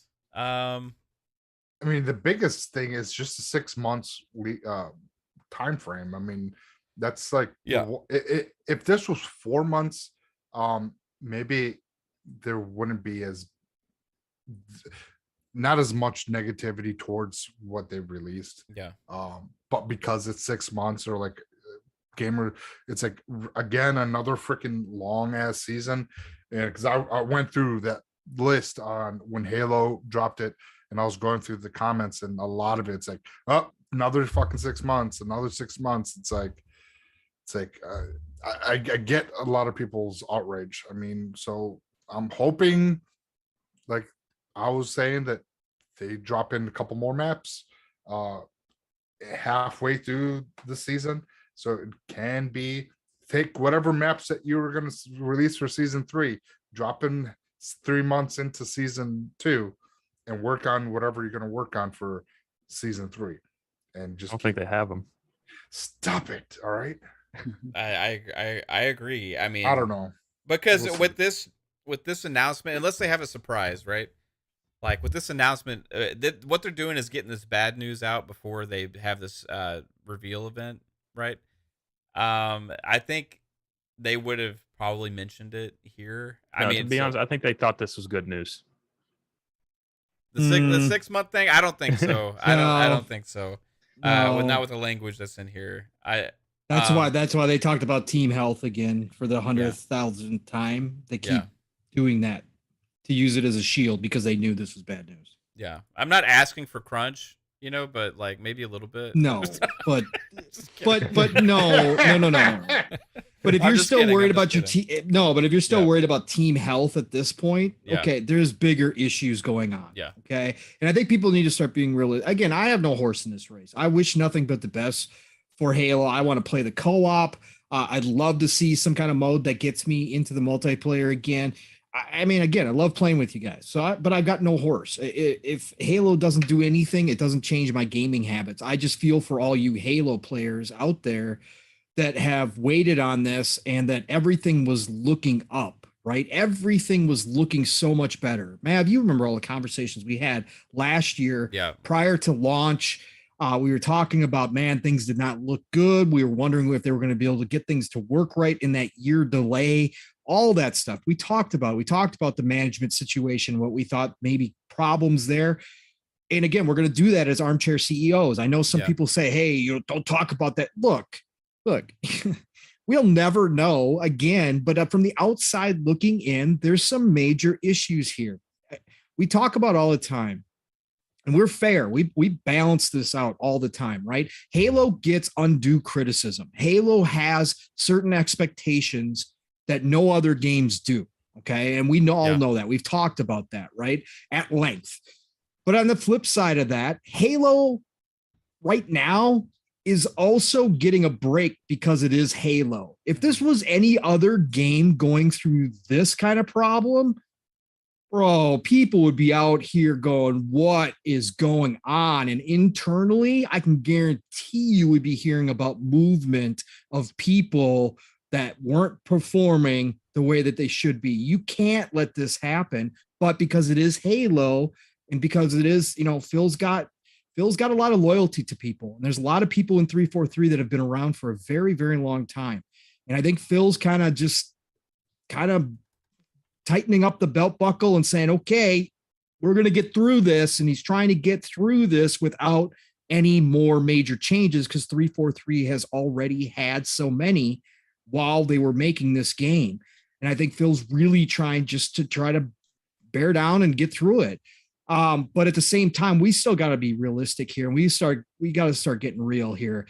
This is a worst case scenario. We talked about it. They needed to get back to a regular season schedule at this point, and to come out and admit that you guys are going to have another 6-month long season, that you don't have a roadmap still after you extended the season this last time, again, coming out using the cover of Team Health to try to kind of, again, shield yourselves from criticism, even though you're still going to get some, you're still shielding yourselves by saying, oh, it's about team health. We need to balance that. Look, that means that organizational wise, internally, there's some massive issues that started during the creation of this game, the dev process, and that they're still not untangled yet, that there's still got to be something going on that's causing all of this delay and not having, again, they just talked about once we get we want to have the roadmap when we finally get the focus or whatever they said.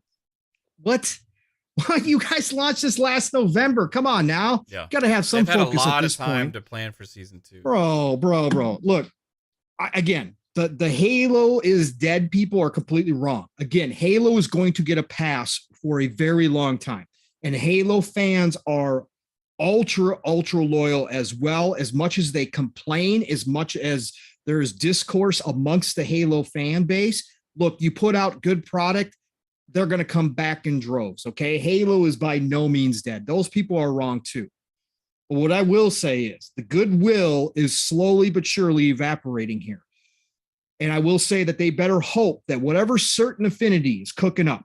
And I think that they probably knew this was kind of coming. And that's why they approached certain affinity 2.5 years ago, or whatever Jez claims it is, somewhere around that neighborhood, 2.5 years ago. It's probably why they brought Certain Affinity on board, because they knew 343 was not going to be able to handle creating a whole nother mode that BR style. So they probably went to Certain Affinity and said, hey, can we get some help? Whatever Certain Affinity's cooked up better show well, and they better show it sooner than later. That thing better be rocking and rolling, like Jez said, towards the, whether it's season 3 or season 4, because otherwise, man, this goodwill is going to be really gone. And I'm really disappointed, Mav, overall in the Forge beta announcement. That really surprised me. Well, they did say that Forge was going to be beginning of season 3 as a target, but why release it in an open beta first? Like just launch it, just launch it. Because you guys know, I've been here. I've been saying that I said that Forge wasn't going to show up until 2023. So technically, I guess I'm still kind of right, because it's not going to be the full launch, November, but November for the beta. But that kind of disappoints me, because we talked about this, Mav, right? The Forge. Well, the beta is hitting in September, right? So but we don't know when it's going to come out. It's supposed to be beginning of season 3 in November. It still says open beta for season 3 though. Still, does it? So and that's what it's okay. Because we talked about that, Mav, right? If they had Forge out, the community themselves would create a lot of content that would fill in a lot of the blanks, right? Even if it wasn't like 343 actual real quality Halo stuff, the community creates some amazing things that would tide people over, and 1 or 2 modes might come out of that really took off, that could carry Halo while the main team is figuring things out. That's why I say now, Certain Affinity, whatever they got going on, better be special. And they better show it sooner than later, give people a taste of what they can expect, because they're going to need to get a little bit of help kind of pumping this up and keeping people excited through another 6-month season. I'm afraid it's a tough one. They got to get that content flow better for sure. I think just like, if you look at the past Halo, like Halo 4 is the only really successful launch Halo that 343's had. MCC came out, it was a disaster. Halo 5 came out. The funny thing about that though is like 343 kind of did more support work actually on Halo 4 than actually. Yeah, I know. It was more another game. So, but yeah, I get what you're saying.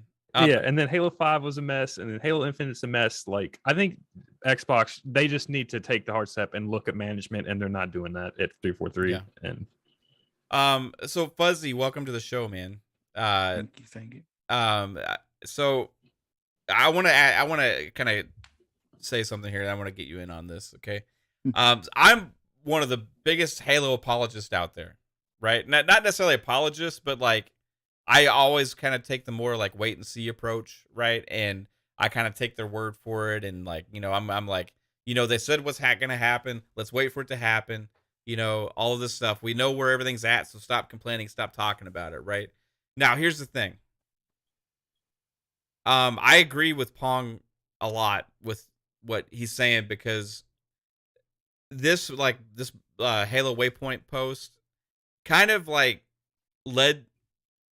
sounded like an excuse, right? It sounded like an excuse, and like, hey, we're gonna do another 6-month thing. Give us some breathing room. We need to take our time. We worried about team health and all this stuff, and then we're going to release only 2 maps, and we're gonna get our flow better, right? Which that's great that they're concentrating on getting their flow better, right? But like he's saying, like the team health thing, if that's accurate, which I don't discount that is an accurate statement, but that leads to an issue internally at the studio that they do have those concerns, right? Because if it is a team health concern about having too much on the load of your team to be able to produce the content that you need to make this sustainable and a functioning thing with everything going on with it, then you're not doing things right, or you don't have the proper people in place, or you don't have the pipelines functioning correctly. And the whole thing about this with the season 2 announcement, with another 6-month season, is it's one thing when you go through like the first like launch phase of like 6 months and like you're really patient and stuff, but once that like next season drops, it's time to get things going. You know what I mean? It's really time. Like I've been very patient with a lot of the comparing it to a lot of free to play games, and how the first 6 months they have a very, very lax amount of content.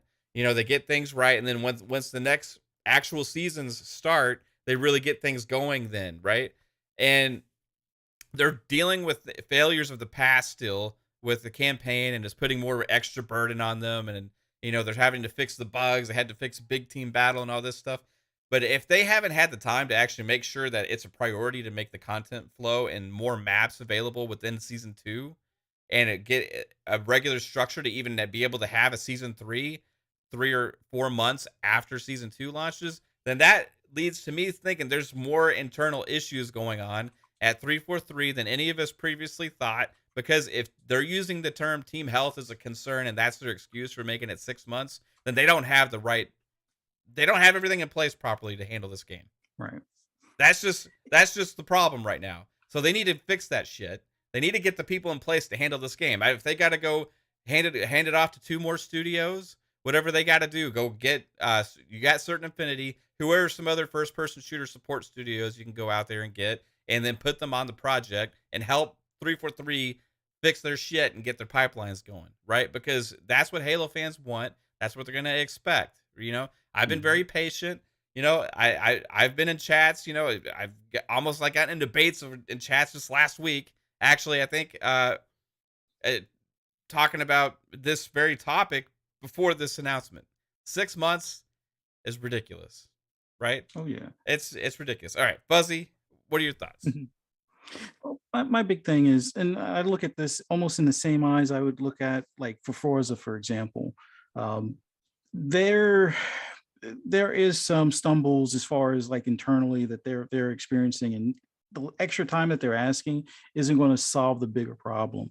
In the military, I always used to call it like piss poor prior planning type of deal.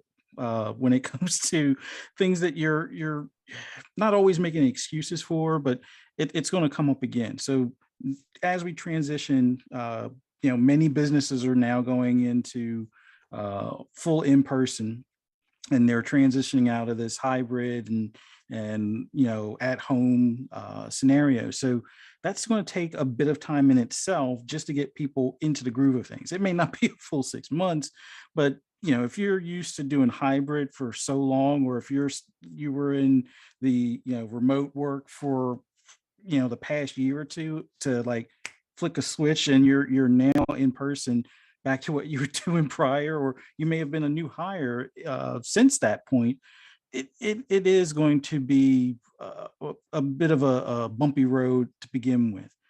So 6 months later, are we going to have something else that gets pushed? More than likely. My big thing now is just like what Pong was saying, they're starting to wear away at the goodwill on this game. You'll get multiple chances on a tentpole franchise. People are going to they're going to give you guff about it, but they're going to come back to it because it is their passion. It is a game that they're looking forward to, but there's only but so much time you can do that. So if they're not getting to the point where they're going to be on track after the 6 months, where season 4 isn't like a 6 month extended period, or season 5 is doing the same thing, then I think at this point, if there isn't, I won't say massive change, but at least some big changes, and I think at this point it would probably have to start at the top, because you can always bring in more personnel to kind of throw at the problem, which I hate to use those words, but a lot of times from a management standpoint, you're like, I just need more bodies on this to get this done.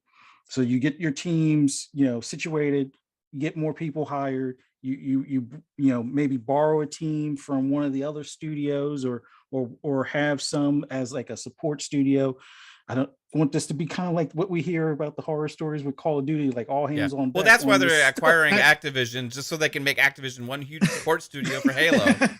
And that's the problem, right, Fuzzy? That truly is the problem, though, because they already did that to get this thing out the door. Exactly. Right? Turn 10 is behind on where they should have been with Motorsport, because they came over and helped, right? Coalition thankfully didn't really have anything going on, so they came over and helped. They already did that. You can't rob Peter to pay Paul too many times, because that puts all your other games behind, and they need those to come out too. Exactly. And it's it's time to like shit or get off the pot, as they used to say. They're I don't want to see anybody lose their job, especially making a game that I enjoy, playing on occasion. But it's now like that 11th hour where they really need to kind of look at the situation and make sure they're not going to have to apologize for timing or being behind schedule on this next go round, because if they do, it's going to be even uglier. Like I'm pretty sure they're going to get even more pushback than the way the game launched, where people are like, well, where's co-op, where's Forge? And if things are still kind of moving slower than anticipated,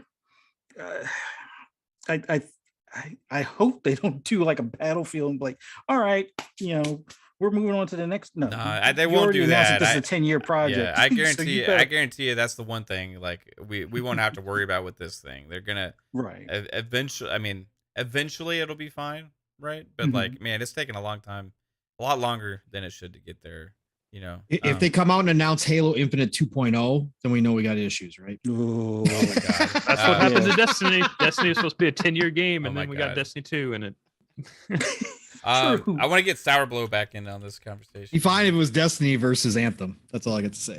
Oh, So, a Sour Blow, like, how do you feel about a 12-month period after launch and only having one big team battle map and one arena map added to the playlist? Every time we talk about like Halo, the first thing that comes in my mind is like, what game initially were they trying to sell us? Like it's insane that it's taking them this long to like put out all the content of the game. Mhm. And as someone who really loves Halo, it really feels bad that it comes to this. But I don't know, I think they should come out and just tell us what's going on. At least I know they're not going to tell us everything, but at least tell us things are going to be slow for a while, and eventually we're trying to work on putting up a good kind of like a schedule where we can output enough content for this game, because it's better that they tell us up front what's happening than they keep telling us, okay, next season, don't worry, it's going to be better, but then the next season they have to move things around, and it only makes it worse, I believe. And I do have hope that hopefully after season 3, we do keep getting constant content, and because this is a really, I feel like they really have a great game. I mean, the guns feel amazing, the sound, the movement. To me, this is the best Halo that in terms of playability. They just need to add enough content, because that's what's basically is missing. So I do hope they figure out a way. Um, like many of you said, hopefully maybe they might need to get some support teams to help them out and make things go faster. But it's a shame that this is happening with this franchise, unfortunately. Yeah. I mean, again, in the long run, everything will be okay with this. I still firmly believe that, but man, I really want to play a lot of Halo. You know what I I'm mean?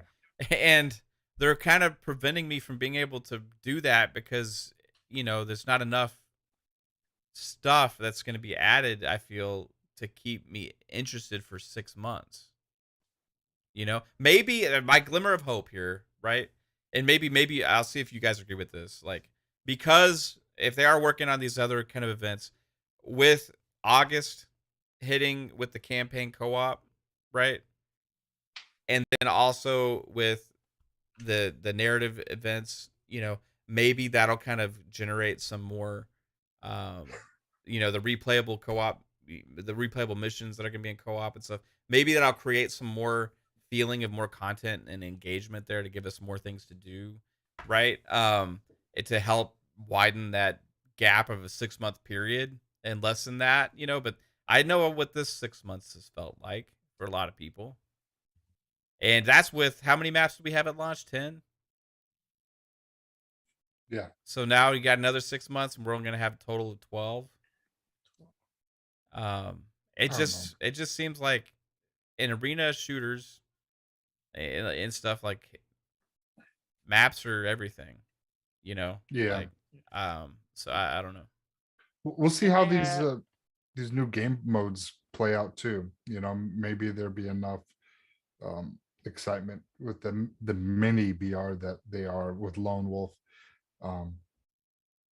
We'll see how that plays out. I mean, I don't know. I'm still playing fucking Halo. Yeah, I still play it. Is attrition coming to season 2? Yeah, they said that they're finally adding the last achievement you can get for season 2, and you can unlock it in custom games, so you won't have to play a public match and revive 5 people. So you can finally get your last achievement for Halo after 6 months. I don't know if any of you got to play attrition when it was there. I thought it was a cool mode. Yeah. And they just left it there. Oh, but not attrition. I think of it's- elimination. It's the same thing pretty much, but Yeah, attrition was in the beta, right? it was No, the they part of the added it shadow later. event, I think, or whatever. Cyber Showdown. Oh yeah, I like that mode. Yeah, I Yeah. like that Yeah, mode. I like a that lot. mode. And when I saw that mode, that's when I kind of knew they were working on a battle royale, because it had certain elements that kind of directed me to that.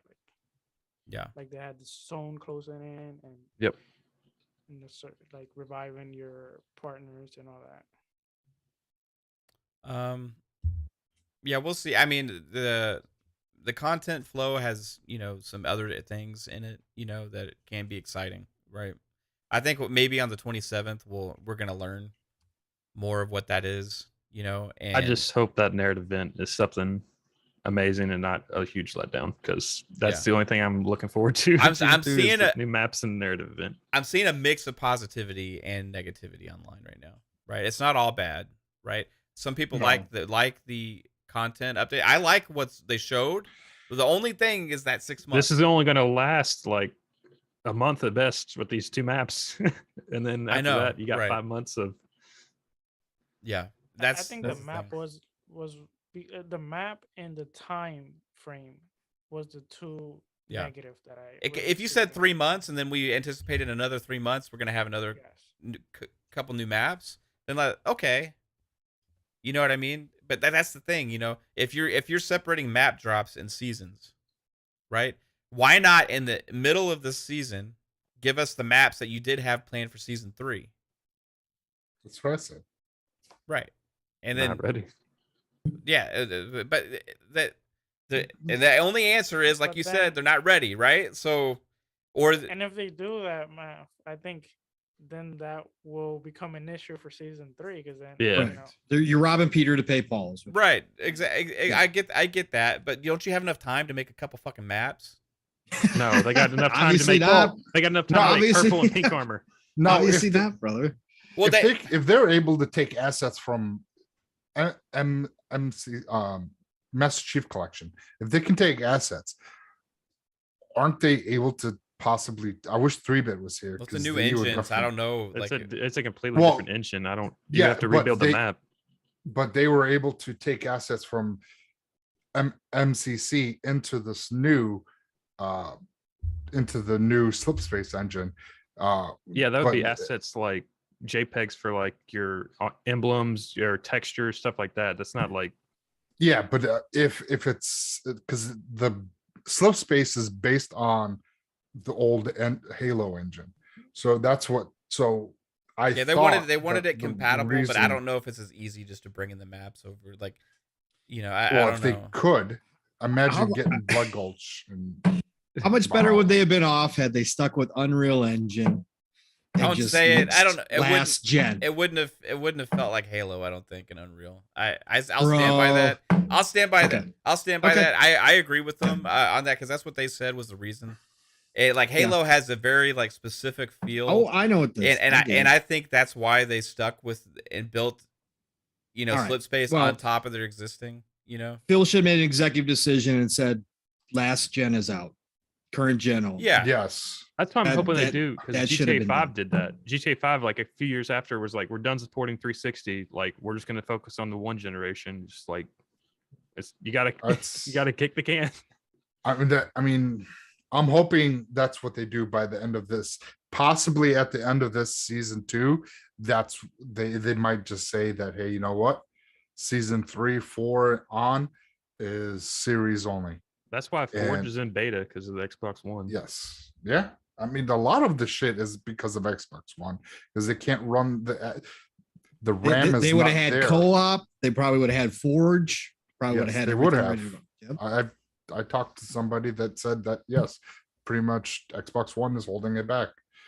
Unfortunately, I mean, it's sad because it's the RAM that's holding it back, not because of it's the RAM Right. in the Xbox Right. One is what it is. So if that's the case, I get why if there wasn't a chip shortage and they were regularly pumping out Series X's and S's, could possibly had a next gen only Halo, possibly. Or just make the tough decision and stream multiplayer through the cloud.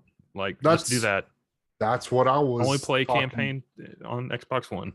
I forget who I was talking to online, and that's what pretty much what I was saying. Just if you need, if you can get the shit out now, and it's because of the RAM of the Xbox One, then allow those players to play through the cloud. Yes, it's not native hardware, but they can play the next gen stuff. They can play this game, and then the whole everybody will be able to play it and get the content out faster, the maps, everything. That's what I'm saying. If it's about your team health, legitimately, Yeah. then why not? So- Right? If it's going to make it easier on everybody, do it. Well, I have an idea Yeah. too. Like, well, let's say this, right? Open beta for season 3 Forge is in September, right? At that point, maybe they can take some creations and put them in the playlist. Make a Forge playlist. Remember like in Halo 5, I hated them, right? Compared Yeah. to the other maps, but there was even some like 343 That was Forge- the opposite Forge- of this. Forge It was like Halo creations. 5 was all Forge maps. Right. Launch. You They- had no at launch, it 343 was all maps. fucking Forge maps, right? So like, let's say like after, let's say in September, at the launch of the Forge open beta, they put some 343 creations out there within Forge just to showcase it and add those to the playlist, right? Like, just at least it would be something.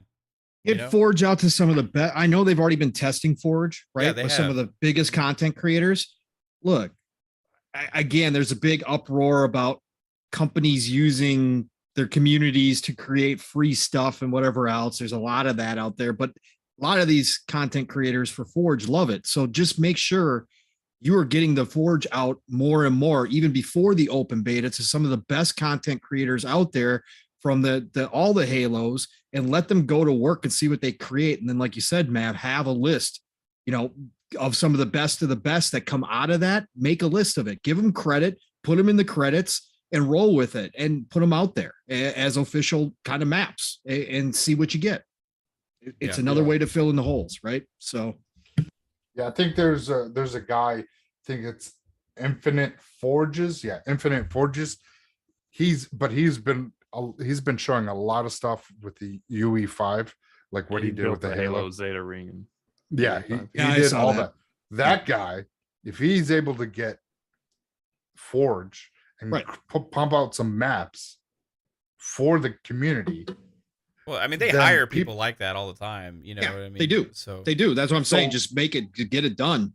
Start getting some Yeah. content, even if it's And- not 343 content. Get some content in there in the seasons, right? and then So- have an option to have Forge maps uploaded through your or the people that's gameplay. complaining about team health that don't want to work and make maps, fire them and just bring in the community and hire them. KMed has a great idea. KMed. Open source Yeah. Halo Infinite. There you go. I just saw that. Do it. Yes. Let's go. Let's go. Xbox I mean, has that's been what's on PC. So Xbox has been toying like with adding mod support to a lot of different things. So Bill said he wants it big time. open mod this support on generation. Halo, it's but in MCC right now. send Can out you the Slip imagine? Space engine to the community. And, Oh my god. Let them go to work, man. You well, never know what it's you got. gonna Look, be kind of like that with Forge and the creatives and it stuff. is. It is. But just do it early. You'll get Yeah. content. Look at what happened with Skyrim. My God, the modders fixed Skyrim before Bethesda fixed Skyrim. Okay, it's true. Go back I and know, look. I The know. modders are better out there. Open it up. What do you got to lose? You're going to Well, they get some also good spend stuff out of it. 24/7 working on it. They don't have to do 8 hours and then Correct. clock out. You know. Correct. Exactly. There's people passionate about it. There's definitely people in the Halo community that would do that, and you get some cool stuff out of it. Go Yeah. for it. You got to think outside the box sometimes. When you're in this position, and again, I understand that they all think that, obviously it's Halo, and like we've all talked about, it's not dead. It's not going anywhere. Halo's going to be here. Halo's going to be here probably until I die. The point being is though right now, you're in a troubled spot. Okay. You're in some rough waters, man. Bring in the help, call in the mercenaries. Who cares? Right. It's not going to hurt your product. You still have control over what goes up on the store and what doesn't. So go out there, let some other people do some work for you, man. That's what it's all about. Eventually they'll get this shit fixed. I think that ultimately, again, there's a lot of good things in this roadmap, and then the 6-month thing just sucks, right? Ultimately, that just sucks. So we'll see how it goes, but one thing we had mentioned about the roadmap, and that not the roadmap, but like Jez's rumor that potentially this battle royale sort of affinity mode is going to come out around holiday season sometime before the end of the year. I don't know if that's in play with this now or not, because he said like between season 3 and 4, I think. So he was thinking though that it was going to be a 3 or 4 month season, right? So we don't know what the information, how that lines up, right? But if that's the case, is there a potential that we have a certain affinity BR reveal around summer showcase time, right? That could add some more excitement to this, and also what else could we expect from a summer showcase from Xbox this year, right? I think that could be a piece. I think Forza Motorsport would be a piece. What else? It's only going to be games. There's not going to be no acquisitions. That's not at E3. That they don't do that there anymore. It's only going to be focused on games. So they won't introduce certain affinity with the BR mode potentially, or like something like that. I don't think they'll speak in no company. It's just games, because they got shit on too many times for that. Okay. What about you, Fuzzy? What do you think we could foresee at this showcase this year? I'm really hoping we see something about motorsport. I'm almost certain we will. They're closing Forza Hub, which has been a long-standing companion to the Forza series. So mad at that. Yeah, I never use it. I just logged in when I got a new Forza to get the credits. Yeah, that's what I'm saying. Get credits weekly. I'm so mad they didn't include Horizon 5 on that. God. Yeah, they quietly phased that out. They made it so if you had previous Forza games, you got some of the top tier cars like the P1 McLaren and things like that. But with them phasing that out, I think it's May 25th or so. That kind of tells me that's probably when the flights are going to be. So that way you don't see people all of a sudden getting a lot more progress in Forza all of a sudden without it, kind of telling that they're playing the game. But I'm pretty sure, kind of like what Jasper was saying, it's just going to be games, but motorsport, please let that be there. Kind of hoping Compulsion's game is there. Kind of hoping Redfall has a solid release date.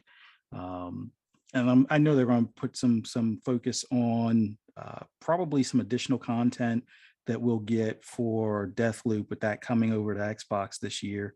I remember seeing somewhere that there's like supposed to be something special that they're going to have when it does go day and date in Game Pass. So I'm assuming either maybe a mode, new character, new clothing, or something along those lines. But acquisition stuff, I was hoping Activision would have been wrapped up by August, but it just seems like this is going to they got to vote on that next week.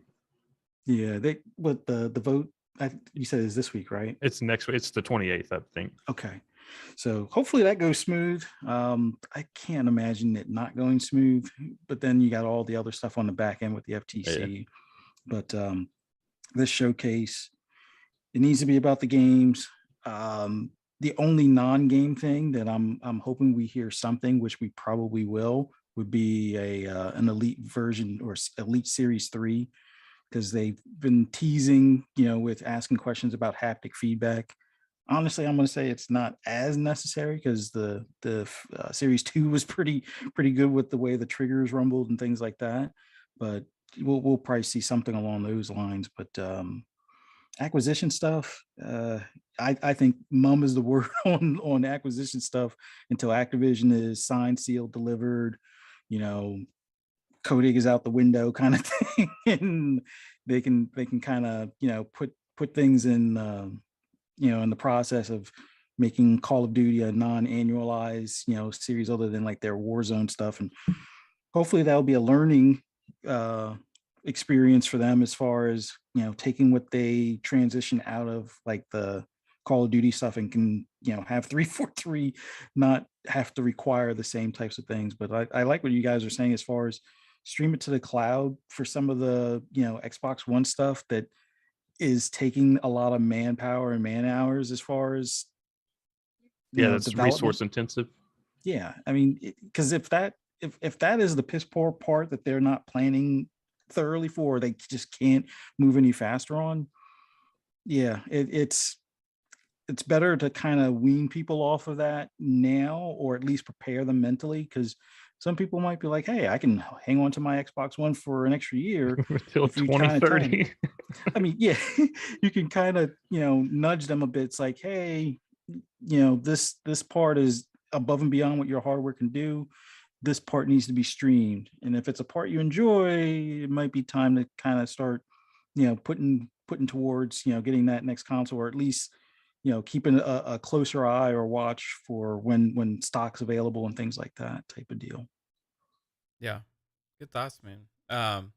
Sour Blow, I mean, do you have any expectations for the showcase? Like, do you think 2-hour show, 3-hour show, gonna go huge? It's gonna show everything we could also possibly dream of? You're gonna have Halo BR there. What do you think? What do you think the show is gonna be like? I think game show wise, I think they're not gonna show as much games as they've been showing the last 2 years, because I think they might want to focus on their upcoming games. Now they have games that are coming soon, so I think and I hope they focus more on Redfall, Starfield, and probably Forza Motorsports, which are the games that are coming soon. I do think they will place a few games that are coming in towards the future. Hopefully, not maybe they'll have a few, 1 or 2 that are coming way in the future, but I think they might also showcase some of their games that are coming 2023, which I think, for example, Avowed might be one possibly, since from everything Yeah. I heard of, and hopefully Hellblade, which I'm not sure. I'm not sure because of the pandemic how much that game got delayed because of the mocap and all that. And yeah, I think mostly those are the games that for sure I think we will see.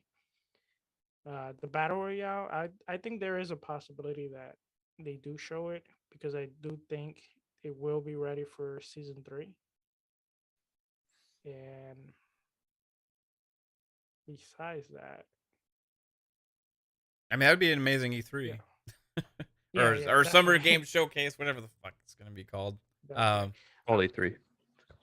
Yeah, Can we'll we, also can we probably just like make a community? Can we like make a post and have a community agreement just to call it E3? Still, just so I don't E3. misspeak all the time. I'm still gonna call it E3 no matter what. It's It's E3. in June. It's E3. I think what I'm not sure is about Starfield. I don't know if they will do the full blow up like around, maybe they could do it on QuakeCon showcase. and just show us more here, but not, you know, the full blow up like Todd Howard likes to do it. Because you know, Redfall's coming sooner, so you might want to give Redfall a little bit more of a spotlight. And if you show a full blow up of Starfield, that would for sure steal the spotlight on all the other games. So I think they might show, you know, maybe a shorter trailer and a little bit of gameplay, not enough. And then maybe on QuakeCon they will show the full gameplay. Yeah. Cool. That's what I would guess. Right on, man. What about you, Lupa? Lupa. She fell asleep. She probably did. We've been talking to Halo so long. Yeah, she's not a Halo She's been fan. quiet for a long time. Usually she busts in. Yeah. I'm right here. Don't worry. I was listening. Yeah, sure. I just heard that yawn right there. Uh-huh. No, I know we I've our been Halo listening. talk. And I still think Halo, 10 years, they said, give them a break, let them play, make the game, and then you can play it and stop moaning. Yeah. That's funny. Content's coming. What about Anyway, what about the showcase? Suicide Squad killed the Justice League. Maybe we see something there. Don't know. Isn't that Obviously, the delayed one? I think that's coming 2023, but we could still see Yeah. more. Maybe. Could Yeah, I see- couldn't remember if see it a was little that or bit Gotham about Knights it. was delayed. also there's Hogwarts Legacy. I'm looking forward to that. Hopefully they'll show a bit more on that. And The Wolf Among Us 2 looks pretty good. So yeah, I think there's a lot we don't know about, and I'm absolutely sure. I mean, there's a whole list I could go through, but I can't be bothered. But like, yeah, I mean, I'm looking forward to seeing some Avowed, some Hellblade 2. Really looking forward to Plague Tale Requiem. Maybe we'll get some more, you know, gameplay on that because it's close. May, I think. So yeah, I'm looking forward to quite a lot, really. I think Plague Tale might Redfall be, as well. Play it Yeah, now Plague Tale. announcement. Mm-hmm. Yeah, we'll Might be have a more. what? Sorry, Salbro, I didn't hear you. Or you can play it now on Game Pass announcement, like at the show. Oh, like It's a shadow already- drop? It's already, Yeah, it's like a already shadow going drop. straight into Game Pass, and we have a date. of Yeah, I the think May. it's no, it's June something, right around Oh, that time. Yeah, June 17th. June Yeah. 17th. Sorry, Yes. my That would Which make is- that's the other actually one. a fair prediction, right? Because the Mhm. actual release date, was that actually officially announced or was it leaked? I think it was leaked. It was. I a think leak. it was. Yeah, I think it was a leak. It was So kind of leaked, I think. so if that Yeah, if that 'cause- could be a shadow drop, that you know, On a Friday. well, it makes sense. Also, Obsidian are at PAX this weekend, and they're doing a big Yes. grounding show. So I'm seeing what the update is for that. There'll be a new update. It will be Mhm. probably going to 1.0 release end of this year, but they'll still be supporting the game and doing more updates throughout the following year also. So it won't Yeah. be the complete game, but it is fully releasing. Grounded's later got more this year. content with a smaller team than Halo. Mhm. Hmm. Only 12 people make Jasper. Grounded. But the community do help. It goes into public test for a week, and everybody Yeah. gives their feedback, and then they change things up for releasing the update to the public after that. But like, it's a really cool concept. Maybe Halo should think about it. What does 343 do? I Like don't when they know. go to work, you know? Like I want to know like They work at home. I think they just play games because like during the pandemic, I had a friend that was a programmer and he just like played games for like half the day and did like an hour of work. It's just I'm just curious, like I'm not trying to like throw shade here or anything, you know what I mean? But like, you know, we've been playing like these shooters for decades, right? Like we're used to like being able to get like maps every 3 months for like a map pack, you know. Like I'm just saying like what is taking so long for like the pipeline. So I know I'm getting back into this shit. I'm sorry, but you made a good point there, Lupa. I mean, just thinking about like the size of the teams that like for other games sometimes that pump out quite a bit of content, like Yeah. You know, I Every mean, 3 months we get grounded content. I don't That must be understand. nice. I don't know. Like, I'm not a game dev, right? So I don't know all the stuff that goes involved with a lot of it. But like, you got the core game here, right? You got all the mechanics in there. You know, just give us some new maps. Like, I just think Obsidian is they're aliens. They're working like on 20 games right now. yeah, It's like look at insane. Insomniac, They're what just- they've done. You know what I mean? They're Too, more you know? proficient.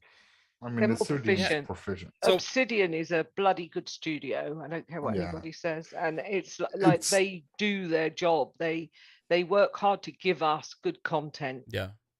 Like Boba Fett says, Yeah. like you're wondering the same thing, more game testing than work. Yeah, that I think they do a lot of like, you know, when asked this question before, right?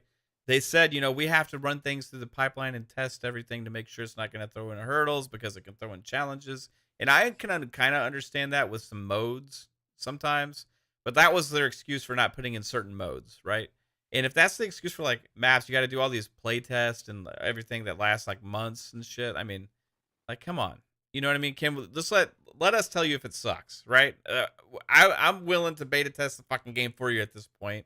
You know, we don't need to have these like 6-month like scenarios where you have your internal teams say, oh, well, I don't think this is gonna fit, and then potentially axe stuff that you never released to the community. There was a Who knows? like, you know, people that have like the internal server API, like they could see like game modes that are coming up, and they've already seen like some game modes that have been tested over 20,000 times. Do you need 20,000 tests on a game mode to make sure it works? I Unless- I don't know. I man. think they're too scared. They're walking on eggshells. Mhm. They're frightened. They're of what the afraid if community's gonna they- fling back. And that's something with Xbox too. Like that's a little thing with Xbox. They're afraid too much of criticism, and when they do receive criticism, a lot of times they make too drastic of changes based on that, and Yeah. don't feel convicted in what they're trying to create. So Halo is like the ultimate victim of this for them because it's their biggest franchise. So like I feel like the creative direction overall was really damaged under 343, and Joe Staten's bringing it back, but like, as far as what's already been there and the pipelines and all, and how people are used to working and everything, it's like, I don't know. I think it's going in a better direction in the future, but it is like they're afraid of. Well, Yeah, maybe here we go. why- The stuff. Catalyst why don't, Season like, 2 map Pong- has been played 15,000 times. It's not Yeah. even out yet. they just Well- need to get rid of Bonnie. Yeah, I mean, what about what Pong said? Like, you know, the community make good stuff.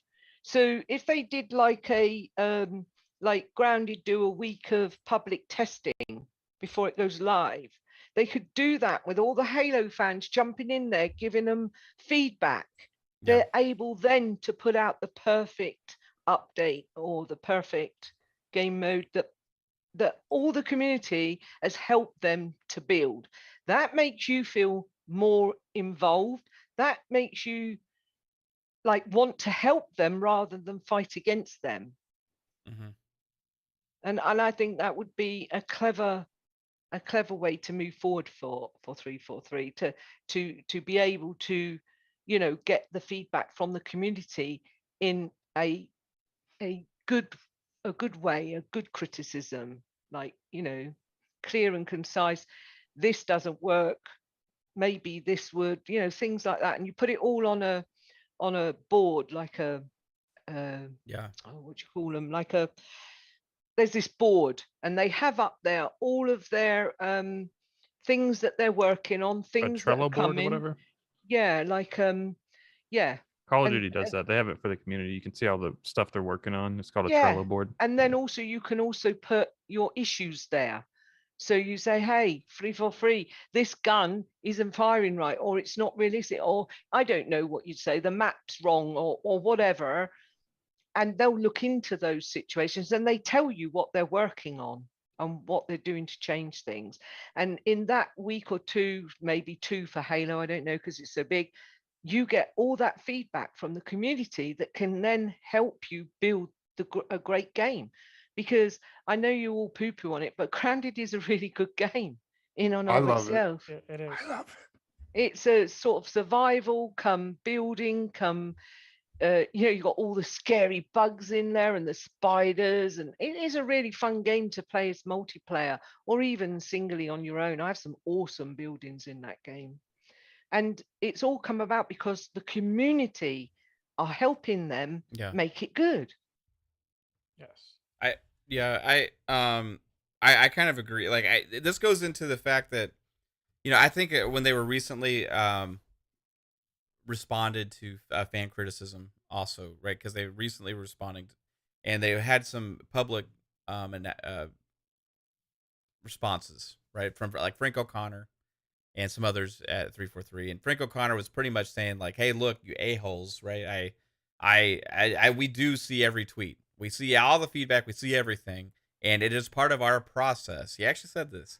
Even for the stupid idiots out there that make like horrible comments to them, that are completely irrational thoughts and just completely mean, right? They still take those, and they have a pipeline and responsibility to make those visible to people in charge, right? So they actually look at everything, all the trash out there, every piece of criticism out there. And it goes to this thing of like, that's what maybe worrying too much. You know what I mean? Like, I think there's a definite thing where you have to listen to the community, They're but like, overthinking it. but I think they're trying too hard. Like, let's just be creative. Do it, and No make Man's Sky. something Just that you go care. dark for like a minute and just focus on the game. Don't focus on Twitter shit. Do what your forethought is, what your imagination's telling you to do. It's like they have too much pressure on them. You know what I mean? It's like it's like they're in this like thing. It's like they have all this pressure because of all the crazy expectations out there. It's almost like they need to like shut it out, allow certain pipelines of feedback to come through, right? And then just make what you think is the best thing, and trust in yourselves and your creative talent that it's going to be good, and see what the response is. You know what I mean? I think they just need to. That's part of the fixing their processes thing. The playtesting thing is 100% thing, a thing, because it takes them forever to playtest anything before it releases. And I think those processes are a huge aspect of why it takes so long to get content. So I don't know. It's interesting. Anyway, if anybody else got anything to add? I got something to add. Something I want for the showcase. Okay. Since the showcase is digital, I always wanted them to do this. They should have Conquer Badford as the host and have him host the show. People's fascination with Conquer absolutely amazes me. Yeah. It's just so crazy. Conquer is just one of those characters that won't die. What? Did play it in the original? Yeah. Did you play like the banter? It was fine. It was funny. It was funny, but they can't do what they did back then. No, it's not going to be the same Conquer. That's the what I problem. always say to people. You cannot do that now because it would be run shit into the ground. They would be. Right. They Xbox would be canceled every 2 minutes. That'll be on their Spanish-speaking podcast. Yeah, sure. Nobody can understand. What they can do with Conquer, and if they want to bring it back, is I would do every level is one of the studios of Xbox, and they kind of like make it around that. And I think that would make fun of modern day society, how stupid it is. Yeah, that's something I could see Devolver Digital doing. Maybe Devolver Digital could like make a fake Conquer and do it that way. Only South Park can still get away with it because they're uncancelable. That's the only ones that can do it. All right, I'll give you my rundown on the showcase real quick. I got the whole showcase planned out, so here we go. Nice. This will be 100% accurate, by the way. And how long is it? Huh? How long is it? How long? Same as last year. What did last year's run? I have no idea. 2 hours? 2 hours, I think. 1.5. Was it 2 hours? I just 1.5? remember it being unbelievable. It was insane. 1.5. It was. It was insane. So, first party, you're going to have Avowed. You're going to have Starfield. You're going to have Forza Motorsport. You're going to have Redfall. You are going to have either Project Cobalt from In Exile teased, or you're going to have Compulsion's game teased, whichever one is furthest along in those two. That's going to be there. You're going to see Josh Sawyer's game from Obsidian and his small team that's been working on that new game. You're going to see that there. You're going to have Age of Oh, yeah. Empires 4 for console as well announced there. They had a big showcase in Times Square today. Yeah, they did, and they've been pumping out updates, and they're getting to that point where the PC is pretty much solid now, and they've got it down pat. They've kind of fixed everything. So I think the console version is at hand, and that could be actually shadow dropped as well during E3. Since I'm going to still call it E3, I said that the other day. I don't care. Everybody knows what I mean. The showcase. And then I think that you're going to hear something about what the Cloud team and Kim Swift have been working on, some of their partnerships. One of them could possibly be obviously Kojima, finally announced at E3. And then I think as far as third parties go, Project Belfry from the Banner Saga team will be showing off, or at least teased at this one. I think we get a IOI tease for Project Dragon as well at this one. And then obviously I think that you're going to see some Game Pass announcements, stuff coming up that we weren't expecting, especially from the East. I think that all this time that Sarah Bond and Phil have been spending time over there and building relationships, we're starting to see the door crack a little bit more on the East. Not that all of a sudden it's going to be wide open. Not all of a sudden that Square Enix is going to publish everything on Xbox by any stretch of the imagination. But I think we finally see Atlas come through the door with Persona 5. And I think that that's announced at there as well. I think the Ubisoft Plus is announced, and they Skull and finally, Bones. yep. I think Ubisoft Plus is announced. They break down how it's going to work on Xbox. And then I think Ubisoft obviously shows off some games because they have a ton of them. And I think they're going to partner and be marketing rights with Xbox.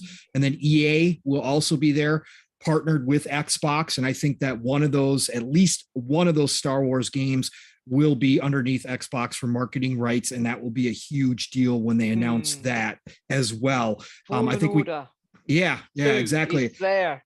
I think He's ready. I think stuff like Division Heartland could get some push because of Xbox's relationship with Ubisoft and that stuff too. And then I think, again, we're going to see some more of those Eastern developers that have strong partnerships. Bandai Namco being one of them will be there in force. I think we might hear about another one of their new RPGs. Obviously, again, marketing rights, not exclusive or anything, but marketing rights, and maybe even coming to Game Pass. So I think that's going to be the show. I think it's going to be unbelievable. Obviously, Starfield, Yeah, depending what you're on describing is like too good to be true, but it seems realistic of also course. because we know that they have in the works. Because they have so much, and I've left so much out of this. Yeah, company's canceled. yeah, and I left so much out of this, but I think Xbox again.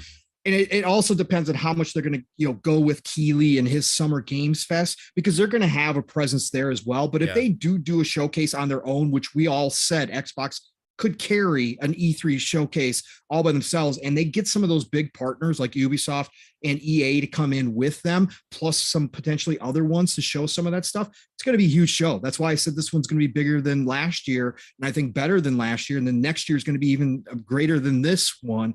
But again, depending on how big they go with Starfield, when they decide to showcase Starfield, whether this is just the start of the Starfield showcase and they give us just a little bit more than they have with a nice trailer, some gameplay, but not a full breakdown, and they do that later like Solar Blow was talking about, or if they take my idea and announce a Starfield game or a Starfield day in May and start the hype train, that's going to really determine how this show goes.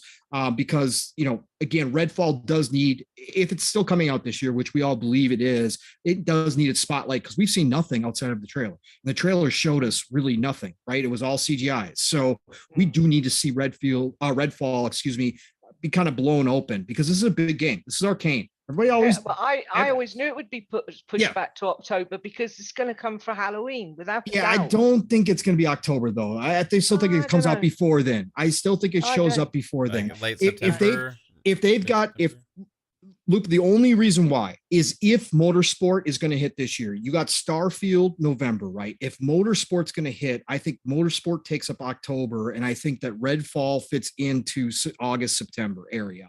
I think that would be the perfect run up. I know what you're saying, Lupa, and it is perfect for They Halloween. And I released agree with you. Halo a week after Forza, pretty much. They did. And I don't think they'll do it again, though. I think that was kind of just the way things fell. I think they've got more control, especially knowing as far in advance as they did about Starfield and what date that Todd and his team are going to shoot for. I think they can kind of plan around at this time, unless the teams aren't ready, right? Unless they got to give them up to the last minute. But I think Motorsport's going to be ready. I just think, again, this show is going to be huge. It's going to be out of this park. I left so much stuff out of that. Yeah. That's what we always talk about. There's so much they could do, so many different things they could place in there. But I just don't think like the Hellblades, obviously the Fables, State of Decay 3, we know that might still be really early in production. Yeah. They're going to hold all that stuff till 2023, 2024. So I think this year is really going to be on what's ready in the next 12 months. And I think that right there, what I described, is a good start. I think that's what we're going to see. So that's where I'm going with. Don't forget and don't sleep on all the other studios that Nope. Xbox has had Yeah. that are working on stuff as well Correct. that we know nothing about. Nothing about. Correct. And Those could be there's gonna surprises. surprises everywhere. Correct. You are absolutely 100%, Lupa. I gotta say real quick, Redfall, I had no real hype for it. Yeah. But I saw something from it Yeah. that game, Yeah. Mhm. it really got me hyped now.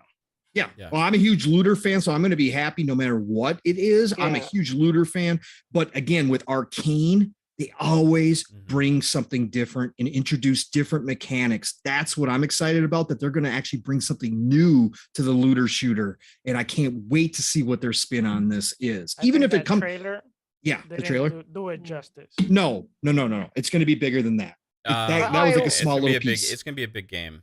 Yeah. It's gonna be a big Yeah. game. I also forgot to say that the Assassin's Creed game Basim will probably drop early November Okay. as well. And also I'm so looking forward to Fallen Order, Jedi Fallen Order 2. Yes. And yes. we know Yeah. that that's already ready.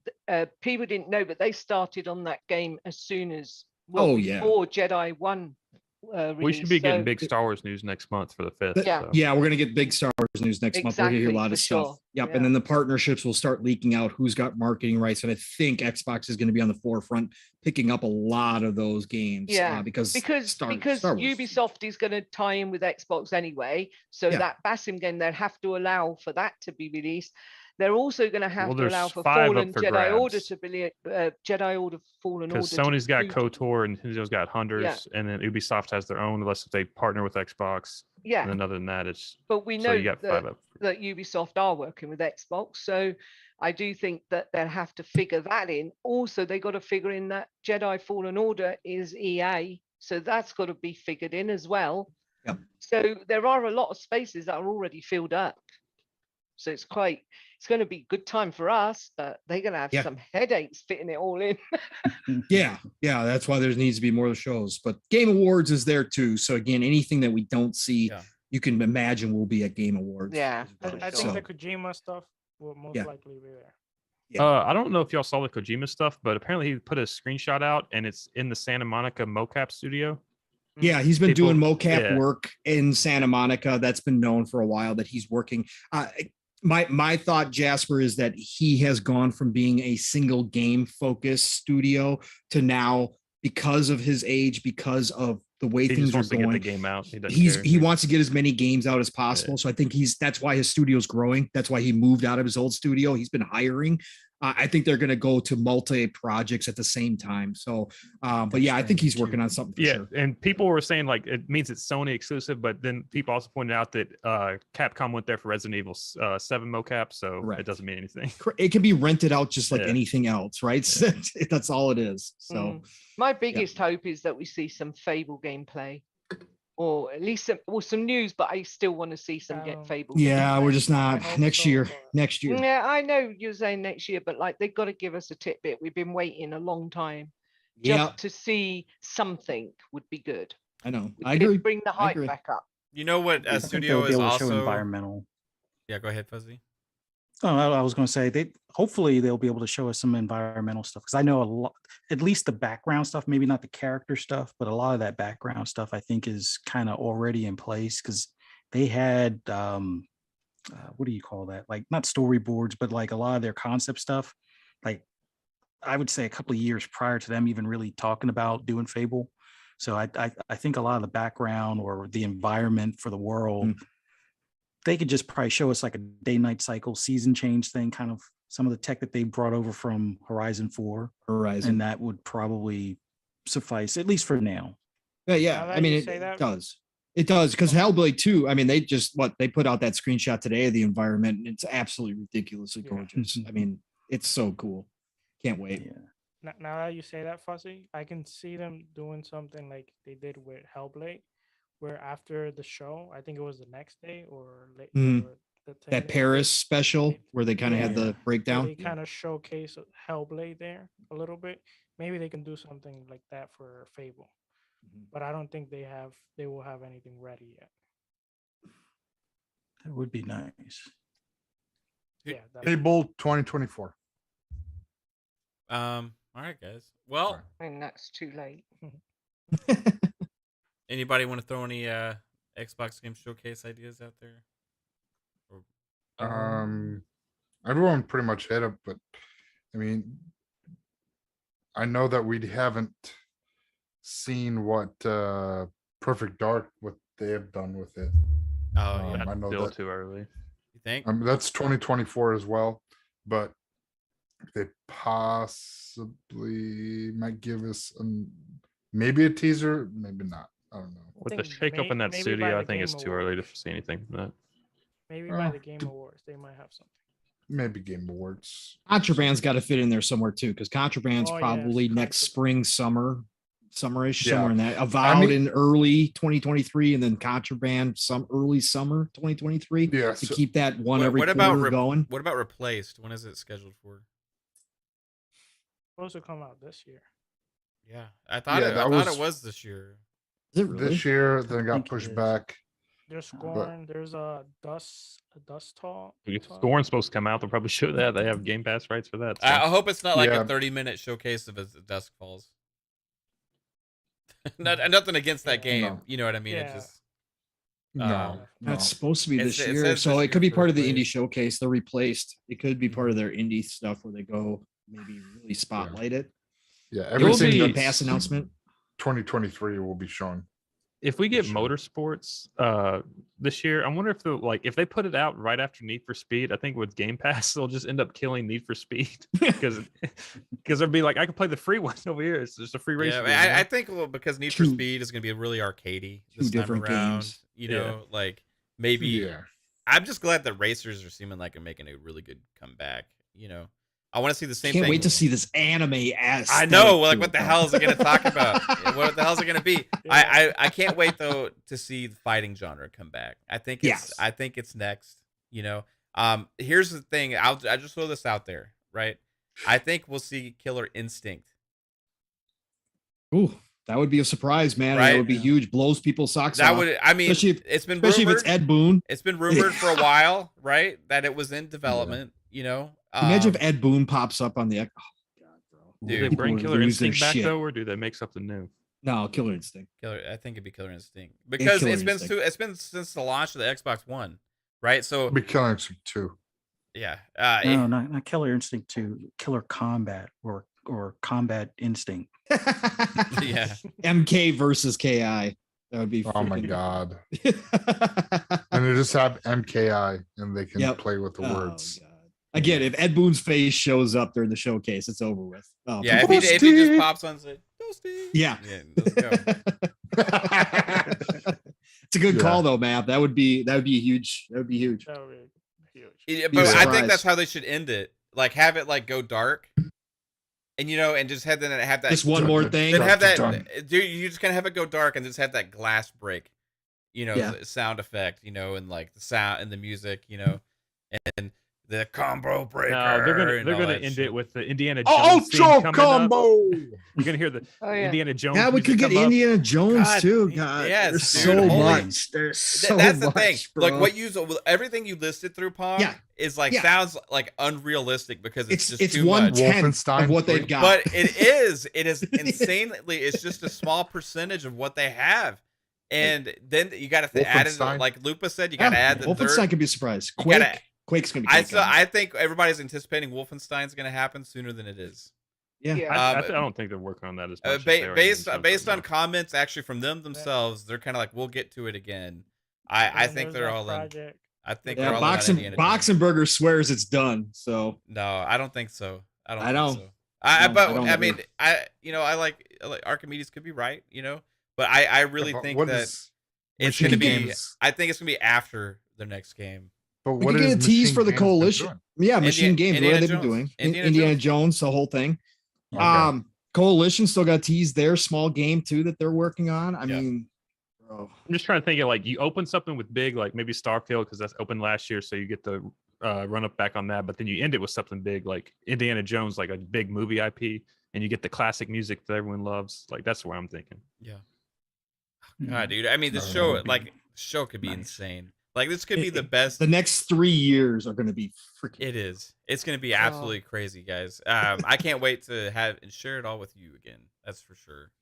Mm, Yeah. gonna be fire. Look at the visor. Look at the visor. The moments. all Yeah, over what's it. going to be my moment this year? Which game? Starfield. It's going to be Star. If whatever they show Yeah. on Starfield, I'm just going to be. Look over at it. that ham it has sandwich. so many breasts. Do they hold back Starfield just Three-breasted because woman. they have so much other stuff to show and then No. showcase Starfield later?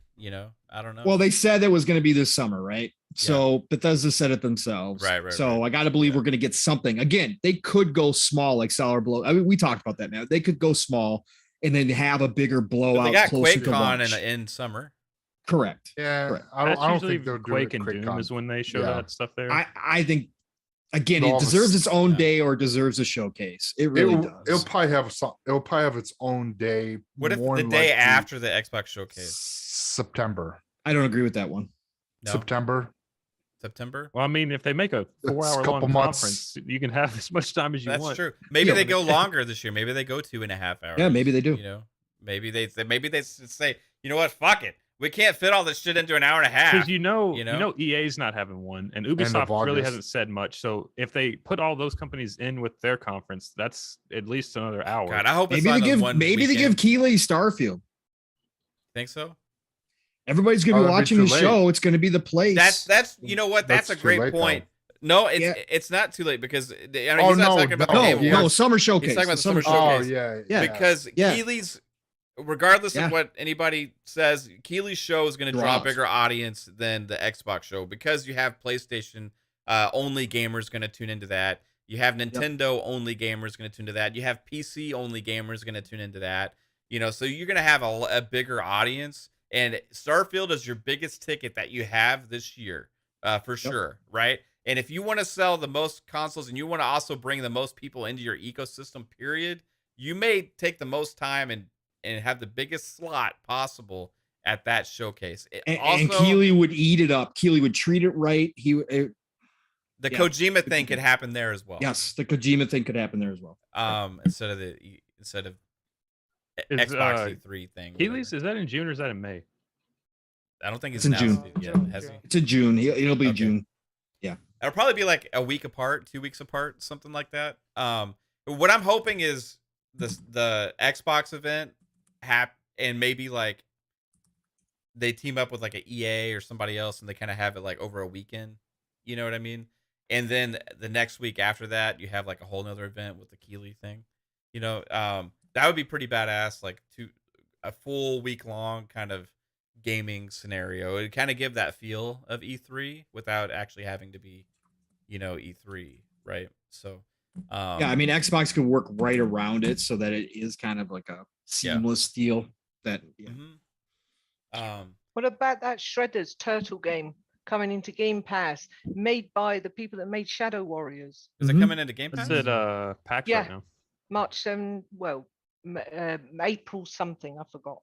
But it's Yeah. definitely coming to Game Yeah, Pass. I'm looking forward to that game. I didn't know it was coming Looks to Game really Pass. cool. though. I didn't know that. Yeah, it Yeah. is. Keely has said And it's. that They've said tech- June for sure. Not just so everybody not knows. Shadow Warriors. That's No that, dates. but- What's that? Shredder's Revenge you're talking about, right? Yep. Yeah, yeah.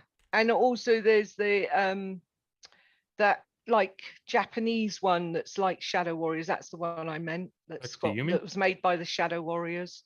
Tech something. Tech of Torn or something like that. I can't remember the name of it now. But it's made by the people that made Shadow Warriors. It's Devolver Digital. I think. No, Trek Trek to Yomi, I Yomi. would- Oh, it's- Yeah, Trek to Yomi, yes. Trek That's to coming. Yomi. Yes. That looks awesome. Yes. I That's love the coming to look of Game that. Pass. Yep. Mm. And that was just Yeah. announced to. I Yeah, think they gave it a date finally. yeah. I think it was April sometime. But it looks awesome, and it's like made by the people that made Shadow Warriors, which I really like. The way May that's 5th made. is Trek to Yomi now. That's it, Yeah, May Yep. 5th. Oh, well, that's going to get overshot by Star Wars. Mm, yeah. Well, because No. but Star Wars is having a whole separate celebration at the end of May. So we're gonna Yeah. have May the 4th, and there'll probably be something, but then they have a whole celebration where a lot of the video games are gonna be shown. I think it's the last, this is my birthday week. I think it's my birthday week. I think it's the 24th or something like that. Yeah. but it's Revenge of the Sith or 5th. Revenge of the 5th. Yeah. But I really like the look of that, the bits Yeah, I've seen. it's gonna be of it. phenomenal. It looks really good. So I wanted to mention that. A couple of good games coming to Yeah. Game Pass. I Again, don't know if the not TMNT trash. game's coming to Game Pass. So I haven't seen anything about that. I'm taking your word for it right now, but there's some other games. I think I saw it on 108 Dragons thingy this afternoon. He did like a little. He's at PAX Mhm. and he was showing off the game and talking to the dev. That would And be I'm Yeah. almost if certain do they go said it's straight coming to Game Pass. I saw him I talking to thought it was. somebody about Game Pass, but I don't think that was Devolver. That wasn't the TMNT guys. Yeah. About TMNT. That was about Trek to Yomi. What was it called? Shredder. Shredder's Revenge. Yeah, I mean, I tried looking Yeah. it up. I don't see anything about Game Pass. I'm not saying it's not going to. I just don't see anything about it. So I just want to make sure, in case it's not. But Well, maybe it's not. then. I just thought that's what they said this afternoon. Maybe I got it wrong. yeah, I think it was Trek to Yomi that he was talking about. Which was announced for Game Pass for sure. Yes. Boba Fett Gaming hit us with a $5 super chat, dude, earlier. Thank you so much, Boba Fett. You're amazing as always, dude. I had fun playing Halo with you. Was like a week ago or so. Bonnie Ross takes a lot of heat from the community. Should Frank be under more pressure to fight the ship? Yeah, I think a lot of the head ups over there kind of need to be shaken up. Keep Joe, right? He's one of the hearts of Halo, right? I got a lot of respect for Bonnie, especially after watching the documentary. But again, there's right fits and there's wrong fits when it comes to leadership. Being a great and I don't- person and stuff, yeah, and like being I'm a not good saying get rid of her, management. right? Yeah, Just Exactly. I'm not saying get rid of her, Different but you role. just Different might role. not be the right fit. Again, we don't know for sure if she's Yeah. the root cause. 100%. Only Phil's gonna know that. And like I said, Phil's really loyal, so he's not going to, sacrifice her or Yeah. throw her under the bus in front of everybody, right? So that's just My- what it is. But I my- do have a lot of respect for her. I So- agree, and I do too, Pong. My Yeah. my takeaway from watching her in interviews and stuff like that is all I have to go on. Right? Right. Seems like a great person. Seems like a great manager of people. Been there from the beginning, man. and been Yep. lifelong there. Yeah, with Yeah. Microsoft. And but the takeaway I have is she comes across to me less of a creative and Yeah. more of like it been into like PR. producing programming type stuff, and I don't foresee like it comes across as more trying to appease the fan base, right, and do what the Halo fans want and try and come up with ideas on how to make that, and that's the focus of the studio, as opposed to somebody that's a true creative in charge of everything. It has like a laser focused thing of what their vision is, and is trying to make that happen across the board with the studio, right? And for me, creative led studios usually produce faster and better content, right? And and that goes for a lot of different studios. That's why you see some of these guys like Todd Howard and make some of the shit that they've made and stuff. And it's not necessarily like a knock against her. It's just goes with any of these studios where you hire more of like an executive type to run the ship. Sometimes the decisions are made more based on like market research or what do we think Halo fans want, or like let's test all this stuff to see how it's gonna fit and everything before, just instead of just knowing I want to make this and I want to make this and I want to do this and it's gonna be badass and we're gonna release it, right? And that's what like Joe Staten and Marty O'Donnell and Jason Jones and all those guys did with Halo originally, right? Max Hoberman, and they had these visions and they created this stuff originally, right? Because they were creative led, right? They were leading the studio. Yeah. That's kind of what I get from what's going on there. And I could be completely off base and wrong. But I think Joe Staten may be given the entire reins potentially, but he could be a ship manager as far as like running a whole big group of people like that. I don't know, because he's a writer mainly, primary focus, you know? So I don't know, man. Is Jason Jones available? I think he still works a bunch, doesn't he? Yeah. Or did he quit? No, I don't I remember. think he's still there. I think he works for Sony now, you know? But I see you smirking, Pong. Yeah. Oh no, no, sorry, I was listening to something else. I was listening to the clowns in the circus fighting. Oh my god. Wow. I gotta see this after. Oh, you have to see it, brother. Okay. Holy cow. Whoa, It's good stuff. All right. Yeah. We'll get out of here then. Wow. But holy shit. Okay. But holy Yeah, shit. yeah. But also besides Boba Fett, shout out to Lupa also hit us with the 12-month message. Says, chat, you have been fire. Thank you guys. 12-month member, Lupa. Thank you so much. Appreciate you. And Brian Hopkins dropping a sticker for $20. Says, thanks for being you. Well, hey, Brian. Thanks for being you, bro. Appreciate you. That's a huge, generous super sticker there, bro. And then Dark CMF hitting us with a $5 super chat. Always generous, Dark CMF. Thank you again. He says, I'm beat, so I don't have much to say tonight. So let's go Stars. Hell yeah, let's go Stars. Great show as always. Hit the like button, chat. Yeah, appreciate anybody. I always forget to say this, you know. Hit the like button. Appreciate all you real people hitting the like button, helping the show grow, sharing the channel out. Even if you stop by for a minute, just hit the like button. You stay and watch. You watch on demand. You check us out anytime. I just appreciate any kind of support and all that. It helps greatly. Hey, leave a comment. You know, comments help with engagement as well. It helps all that stuff too. Leave a comment below. Let us know what you think about the show. What do you think 343 needs to do to get the ship right? Do you think 6 months is too long for a season? Do you think 2 maps is too long for 12 months? What do you think is going to be at this crazy Xbox showcase that we're going to get? All this stuff. Let us know what you think in the do you comments. think 3-Bit will be here next week? No. Yeah, do you think 3-Bit will be here next week? Oh, hold on. Where's the crystal ball? No. Yeah. Sorry. I try and reply to as many comments as I can too. I super appreciate everything, guys. I mean it. This was episode 85. Let's get everybody out of here. Sour Gaming, thank you for coming through today. Sorry we had a 3-hour show. It was fun. Yeah, though. it's been a while. Yeah, it's been a while since we went this long. But yeah, I super appreciate you being here, man. And had a lot of fun. Great takes on a lot of things. And I want everybody to make sure they know where to find your shows. So please let everybody know. First of all, thank you so much for having me here, man. And thank you for the panel. Been great chatting with you guys. And you can find me at Sour Gaming on YouTube. It's a Spanish-speaking channel. We do podcasts every Tuesday. So if you have a friend that speaks Spanish or anyone or you yourself speak Spanish, go ahead and join us there. We speak about all consoles and we just try to keep it, friendly. And then on Wednesday, we got the Xbox International with Crazy Lou, Silent Cypher, and our friend Dark hangs around with us. So you can follow us there. And on Twitter, I'm SourBlow18. So those are basically all the places you can find me.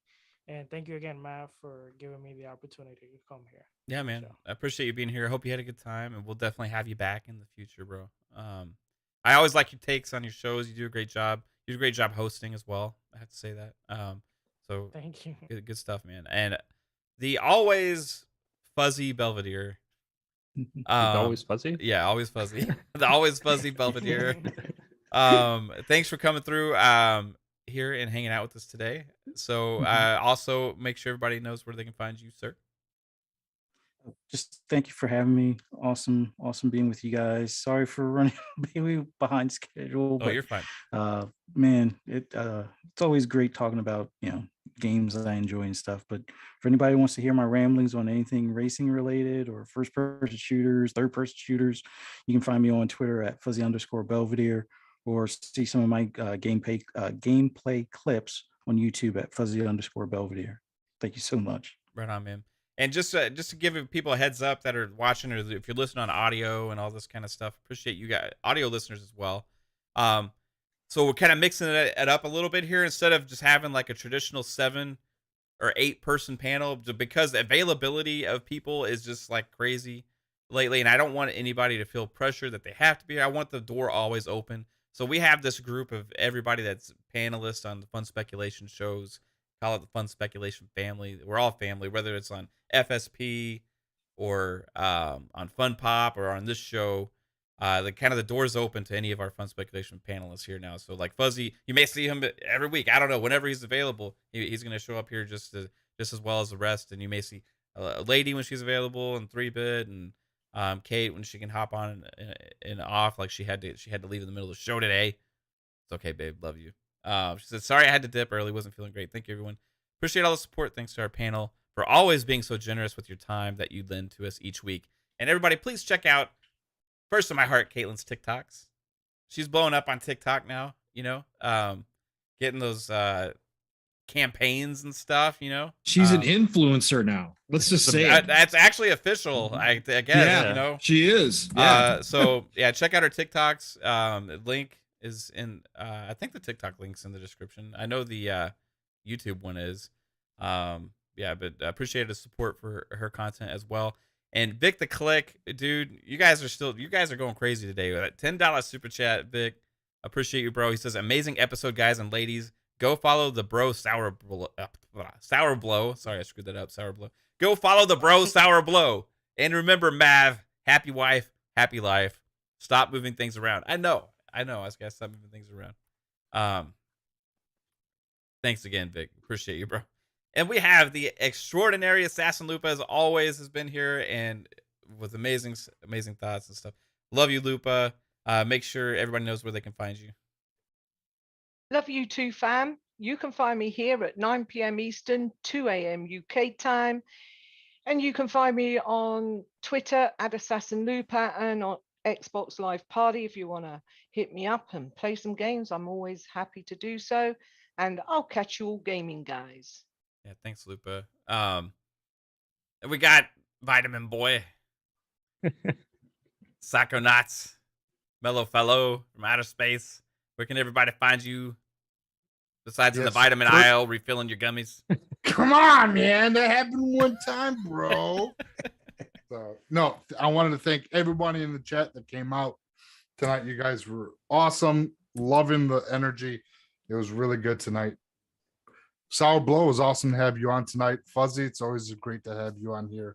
And of course, missing 3-Bit and Lady. But loving all you guys are on the show. You make every Friday awesome and great. But you guys can find me everywhere, Psychonauts8, on social media. Wednesdays on Fun Pop, 7:00 p.m. Friday, always here on Xbox Ultimate, unless I have a date. I might not, but you always see me. Or a concert. Do you have a date? A concert. Okay, right on. Nice, man. It's just fucking stir shit up. Okay. And the realist, Jasper, the lore master, where can everybody find you, bro? You can check me out at Lore Jasper on Twitter, Lore Master Jasper on YouTube. FSP is Mondays at 6. Fun Pop is Wednesdays at 7, and Xbox Ultimate is 9 p.m. Friday. Check all those out on the Fun Speculation channel. And you could, whenever I'm free on Fridays, you know, I might be out mowing the lawn or something. I don't know. Yeah. He's trying to come up with what you'd be doing mowing instead the of doing on lawn. days. Yeah, that's awesome, dude. Check out Jasper's videos too, please. You know, on his channel, he's got actual information to share and actual good gameplay to share.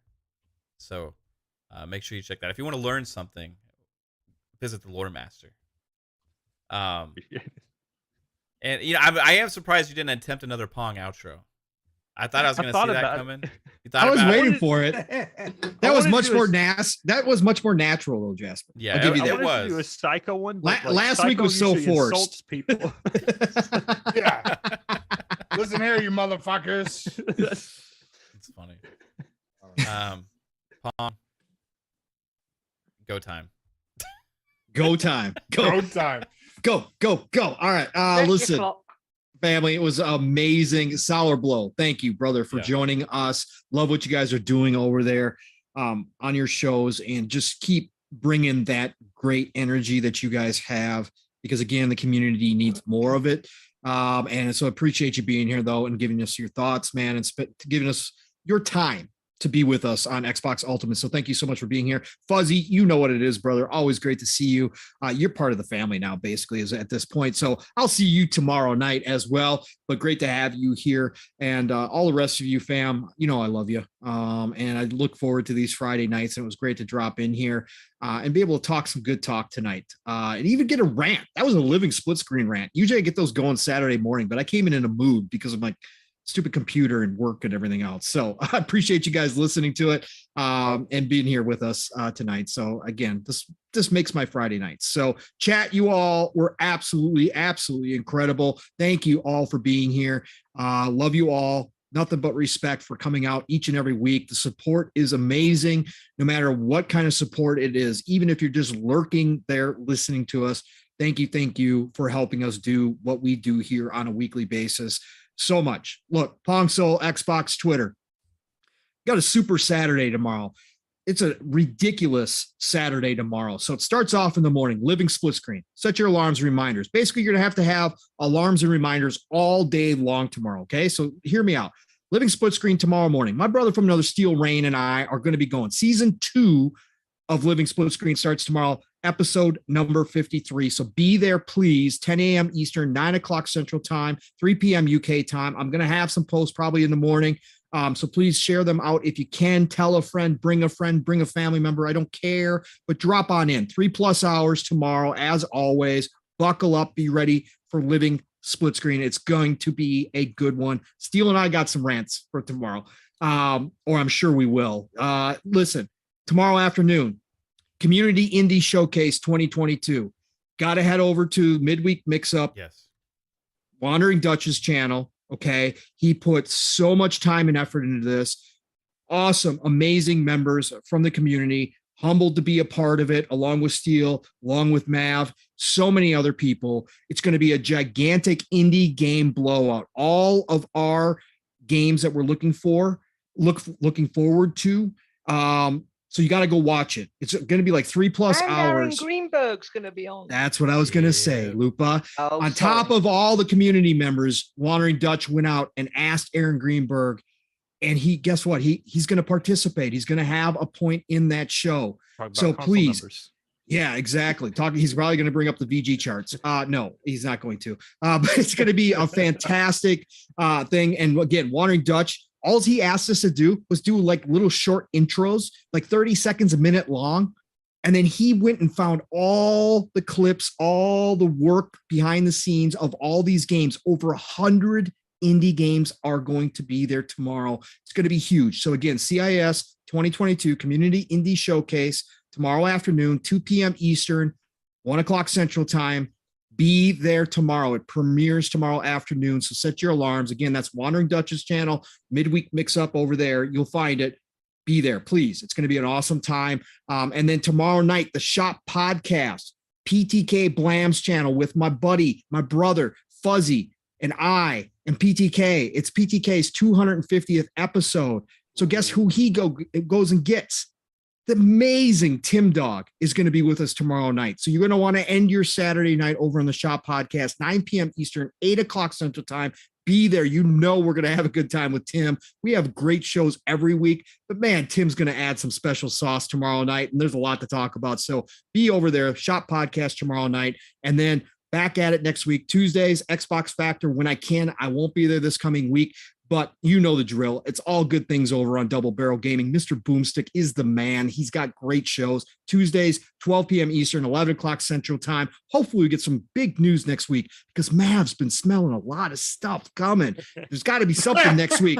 12 p.m. Eastern, 11 o'clock Central Time. Tuesdays, Double Barrel Gaming, Xbox Factor Podcast. Be there. Thursdays, PM in the PM, right back here. Pong and Mav in the PM. Mav's going to have some more insider information for us next week, folks. You'll want to be there Thursday night, 7 p.m. Eastern, 6 o'clock Central Time. That's right, PM in the PM. Be there. Otherwise, be back here next Friday. Golden age of gaming, people. Get out there and enjoy it. Ignore the circus. Play something or play what you love what you play. Just enjoy it and play something this weekend. Love you all. Talk to you all real soon. And Mav, where can they find you, kind sir? Hey, right here on Fun Speculation always. I appreciate everybody in the chat. This chat was absolute crazy fire again tonight. There's a couple nights in a row. This chat's been amazing. Y'all, a lot of you have been tuned in earlier when I just kind of went on a little rant for like 30 minutes or whatever, just live streamed. But Yes. always appreciate you guys for coming through, support. But if you want to find more content that we have here on Fun Speculation, like Pong said, you got to come through on Thursdays for PM in the PM. Next week, we have a big guest. So there will be insider information on this show, Pong.